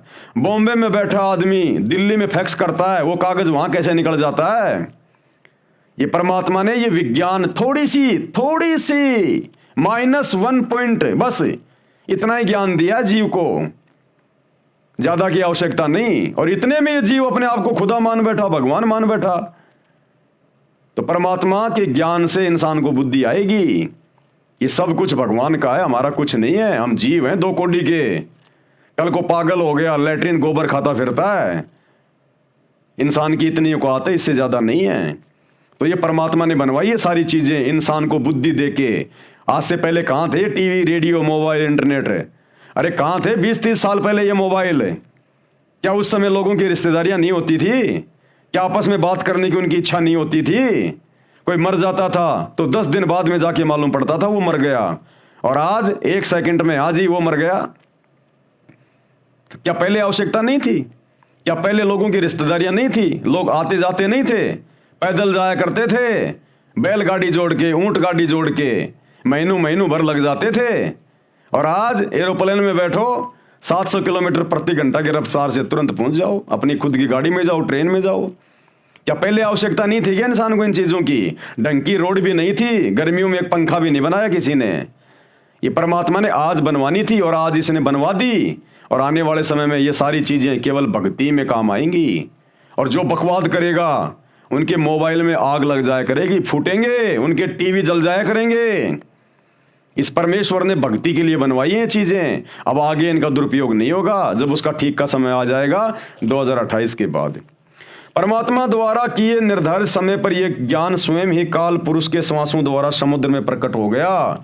जैसे 9 महीने बाद तुरंत बच्चा मां के पेट से बाहर आ जाता है, परमात्मा ने निर्धारित कर रखा है। काल पुरुष यानी शैतान ने इसमें से महत्वपूर्ण जानकारी निकाल दी। इसने देखा इसमें तो तेरे बारे में सब कुछ लिखा हुआ है, और ये सारी बात अगर मेरे तीनों बेटों को पता चल गई, ब्रह्मा विष्णु महेश को, कि हमारा बाप तो शैतान है, काल है, इसने तो सच्चे उस खुदा से बहुत बड़ा धोखा किया जिस कारण से इसको यहां पटक दिया गया, और ये तो अपने भोजन के लिए हम ब्रह्मा विष्णु महेश को खड़ा करके और जीवों को मरवा रहा है और ये पैदा करवा रहा है। तो काल ने देखा, शैतान ने देखा, अगर ये बात मेरे तीनों बेटों तक पहुंच गई तो मेरे लिए फिर काम नहीं करेंगे ये। तो इसने वो सारी जानकारी निकाल दी ऊपर की, और केवल अपने तक की जानकारी सीमित कर दी कि मैं ब्रह्म हूं, मैं गुप्त रहता हूं, मेरा ओम नाम का मंत्र है। और ब्रह्मा विष्णु महेश के माध्यम से फिर इसने जीवों की उत्पत्ति करी। आगे चलकर यही जीव कोई हिंदू, मुसलमान, सिख, ईसाई बन गया। तो ये है पूरा का पूरा बखेड़ा इस काल का। काल पुरुष ने यानी शैतान ने इसमें से महत्वपूर्ण जानकारी निकाल दी, शेष अधूरा ज्ञान संसार में प्रवेश कर दिया। उसी को 4 भागों में व्यास ऋषि ने विभाजित किया, यानी महर्षि वेद व्यास ने उस ज्ञान को 4 वेदों के रूप में लिख दिया। उसके 4 वेद ऋग्वेद, यजुर्वेद, सामवेद तथा अथर्ववेद बनाए। अब दूसरा है सामान्य वेद। सामान्य वेद ये वही 4 वेद वाला ज्ञान है जो ब्रह्म यानी ज्योति निरंजन अर्थात काल शैतान ने अपने ज्येष्ठ पुत्र यानी अपने बड़े पुत्र ब्रह्मा जी को दिया था। इस शैतान का सबसे पहला पुत्र है ब्रह्मा, उससे छोटा विष्णु, उससे छोटा शंकर। तो अपने बड़े पुत्र ब्रह्मा को इसने ये ज्ञान दिया। ये अधूरा ज्ञान है, यानी 4 वेदों वाला ज्ञान अधूरा है। इसमें से मुख्य जानकारी निकाल ली गई है जो ब्रह्म अर्थात काल ने जानबूझकर निकाली थी। कारण यह था कि काल पुरुष यानी शैतान को भय रहता है कि मानव को पूर्ण परमात्मा यानी अल्लाह कबीर का ज्ञान हो जाए। यदि प्राणियों को पूर्ण परमात्मा का ज्ञान हो गया तो सब इस काल के लोक को त्याग कर पूर्ण परमात्मा के लोक यानी सतलोक में, मुसलमान भाई जिसको सातवां आसमान कहते हैं, वहां पर चले जाएंगे, जहां जाने के पश्चात जन्म मृत्यु समाप्त हो जाते हैं। इसलिए ब्रह्म अर्थात काल पुरुष ने पूर्ण परमात्मा के परम पद की जानकारी नहीं बताई, वो नष्ट कर दी थी। उसकी पूर्ति करने के लिए यानी वही ज्ञान बताने के लिए, सृष्टि का सबसे उत्तम ज्ञान बताने के लिए वो पूर्ण परमात्मा, वो कबीर भगवान, अल्लाह कबीर, वो सच्चा खुदा धरती पर सच्चा मुर्शिद बनकर, संत बनकर, सतगुरु बनकर आता है, वही ज्ञान देने के लिए जो ज्ञान इस काल ने, शैतान ने छुपा दिया होता है। उसकी पूर्ति करने के लिए पूर्ण परमात्मा स्वयं सशरीर प्रकट होकर संपूर्ण ज्ञान बताता है, जो आज बता रहे हैं वर्तमान में सतगुरु रामपाल जी। अपनी प्राप्ति के यानी सतलोक जाने के वास्तविक मंत्र भी बताता है, जो काल भगवान ने समाप्त करके शेष ज्ञान प्रदान कर रखा है। वही मंत्र जो आपने कल के वीडियो में कुरान से देखे, सूर अशूरा 42 आयत नंबर 1 और 2 में हाम और मीम का क्या अर्थ होता है, ऐन सीन काफ इनका क्या मतलब होता है, ये है वो मंत्र। गीता अध्याय 17 श्लोक 23 में ओम तत्सत इसका क्या मतलब है, ये है वो मंत्र जिनका वास्तविक ज्ञान देने के लिए, जिन मंत्रों की भक्ति करके सतगुरु से उपदेश लेकर हम जन्म मरण के रोग से सदा के लिए समाप्त हो जाएंगे और अपने खुदा, अपने इबादही कबीरा, सच्चे परमात्मा, सच्चे भगवान, उस कबीर के साथ जो वर्तमान में सतगुरु रामपाल जी के रूप में धरती पे प्रकट है, शरीर छोड़ने के बाद सूक्ष्म रूप में यह परमात्मा हमारी आत्मा को सतलोक लेकर जाएगा। उसको ऋषिजन 4 वेद कहते हैं। ऋषि व्यास जी ने इस वेद को लिखा तथा इसके 4 भाग बनाए। Number 1 Rigveda, number 2 Yajurveda, number 3 Samaveda, number 4 Atharvaveda, जो वर्तमान में प्रचलित हैं। इन्हीं 4 वेदों का सारांश काल पुरुष ने श्रीमद् भगवद गीता के रूप में श्री कृष्ण जी के शरीर में प्रवेश करके महाभारत के युद्ध से पूर्व बोला था। वह भी बाद में महर्षि व्यास जी ने कागज पर लिखा, जो आज अपने को उपलब्ध है। अब आगे भाइयों और बहनों, सदग्रंथों में बाइबल का नाम भी है। बाइबल ये 3 पुस्तकों का संग्रह है। यानी बाइबल के अंदर, ईसाई भाई बहनों की बाइबल के अंदर भी सृष्टि रचना का यही ज्ञान है, इसी शैतान का ज्ञान है। जो ज्ञान कुरान शरीफ में है, कुरान मजीद में है, तौरेत में है, जबूर में है, इंजिल में है, जो ज्ञान सिखों के गुरु ग्रंथ साहिब में है, जो ज्ञान 4 वेदों में है, गीता में है, यही सारा का सारा ज्ञान जो काल ने आधा अधूरा यहां पर फैला रखा है। इस ज्ञान का प्रमाण आपको बाइबल में भी देखने को मिलेगा कि वो अल्लाह कौन है, परमात्मा कौन है, परमेश्वर कौन है, ईसा मसीह का वो परमेश्वर कौन है, वो कहाँ रहता है, उसने सृष्टि को कब बनाया, कैसे बनाया, वो सारा ज्ञान ईसाइयों की बाइबल में भी उपलब्ध है, एज इट इज, ज्यों का त्यों। तो भाइयों और बहनों, आज के वीडियो में हम केवल इतना ही लेंगे। हम धीरे धीरे आगे बढ़ेंगे क्योंकि ये मसला बहुत ज़्यादा उलझा हुआ है। और जो नए भाई बहन हैं, हिंदू, मुस्लिम, सिख, ईसाई, जो ये मेरे वीडियो देख रहे हैं, उनसे मेरी प्रार्थना है, अगर आप मेरे वीडियो के साथ साथ में सतगुरु रामपाल जी के द्वारा जो सत्संग कर दिए गए हैं, विशेष तौर पर सृष्टि रचना जो उन्होंने कई बार अपने सत्संगों में जो बताई है, जिसके 2-2, 3-3, 4-4 घंटे की वीडियो आपको यूट्यूब पर मिल जाएंगे। यदि आप सर्च करोगे सृष्टि रचना संत रामपाल जी भगवान, आप सृष्टि रचना को पढ़िएगा। ये सृष्टि रचना मास्टर ऑफ की है दुनिया के सभी धर्म ग्रंथों के इन निष्कर्षों को जानने की, पहचानने की। यानी आप किसी भी धर्म ग्रंथ को, चाहे किसी भी धर्म का हो, आप उसको उसी समय समझ सकते हैं जब आप सतगुरु रामपाल जी के द्वारा बताई गई सृष्टि रचना को कई बार सुन के अच्छे से समझेंगे।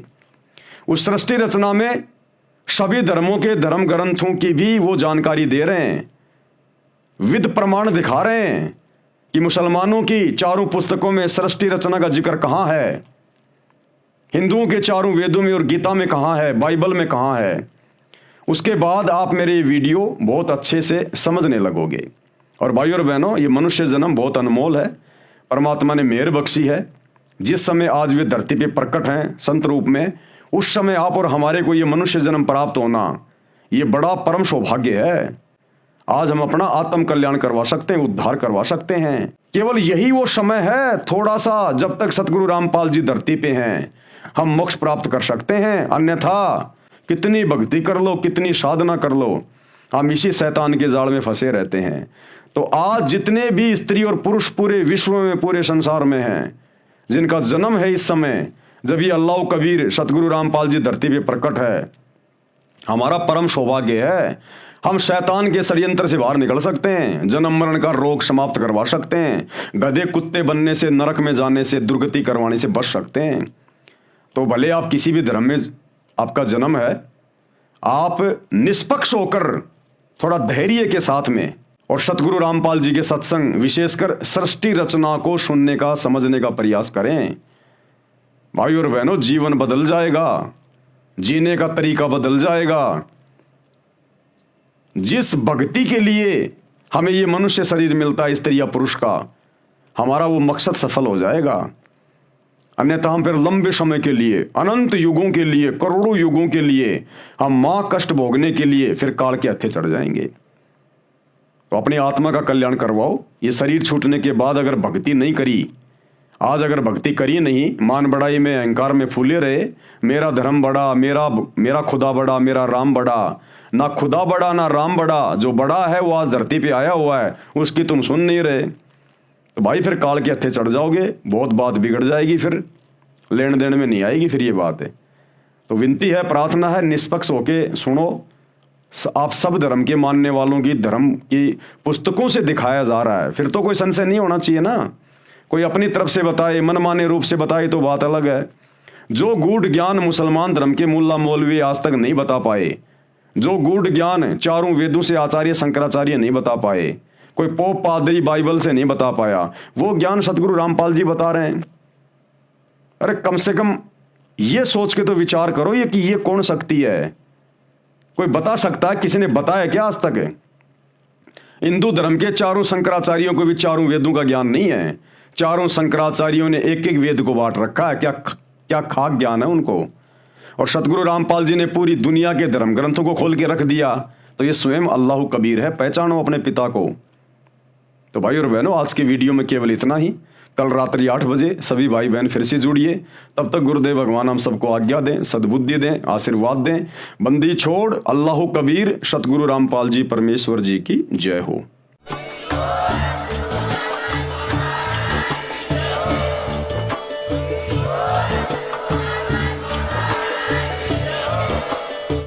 भाई जो गुरु बचन पे डट के, कट गे फंद 84 के, कट गे फंद 84 के, कट गे फंद 84 के।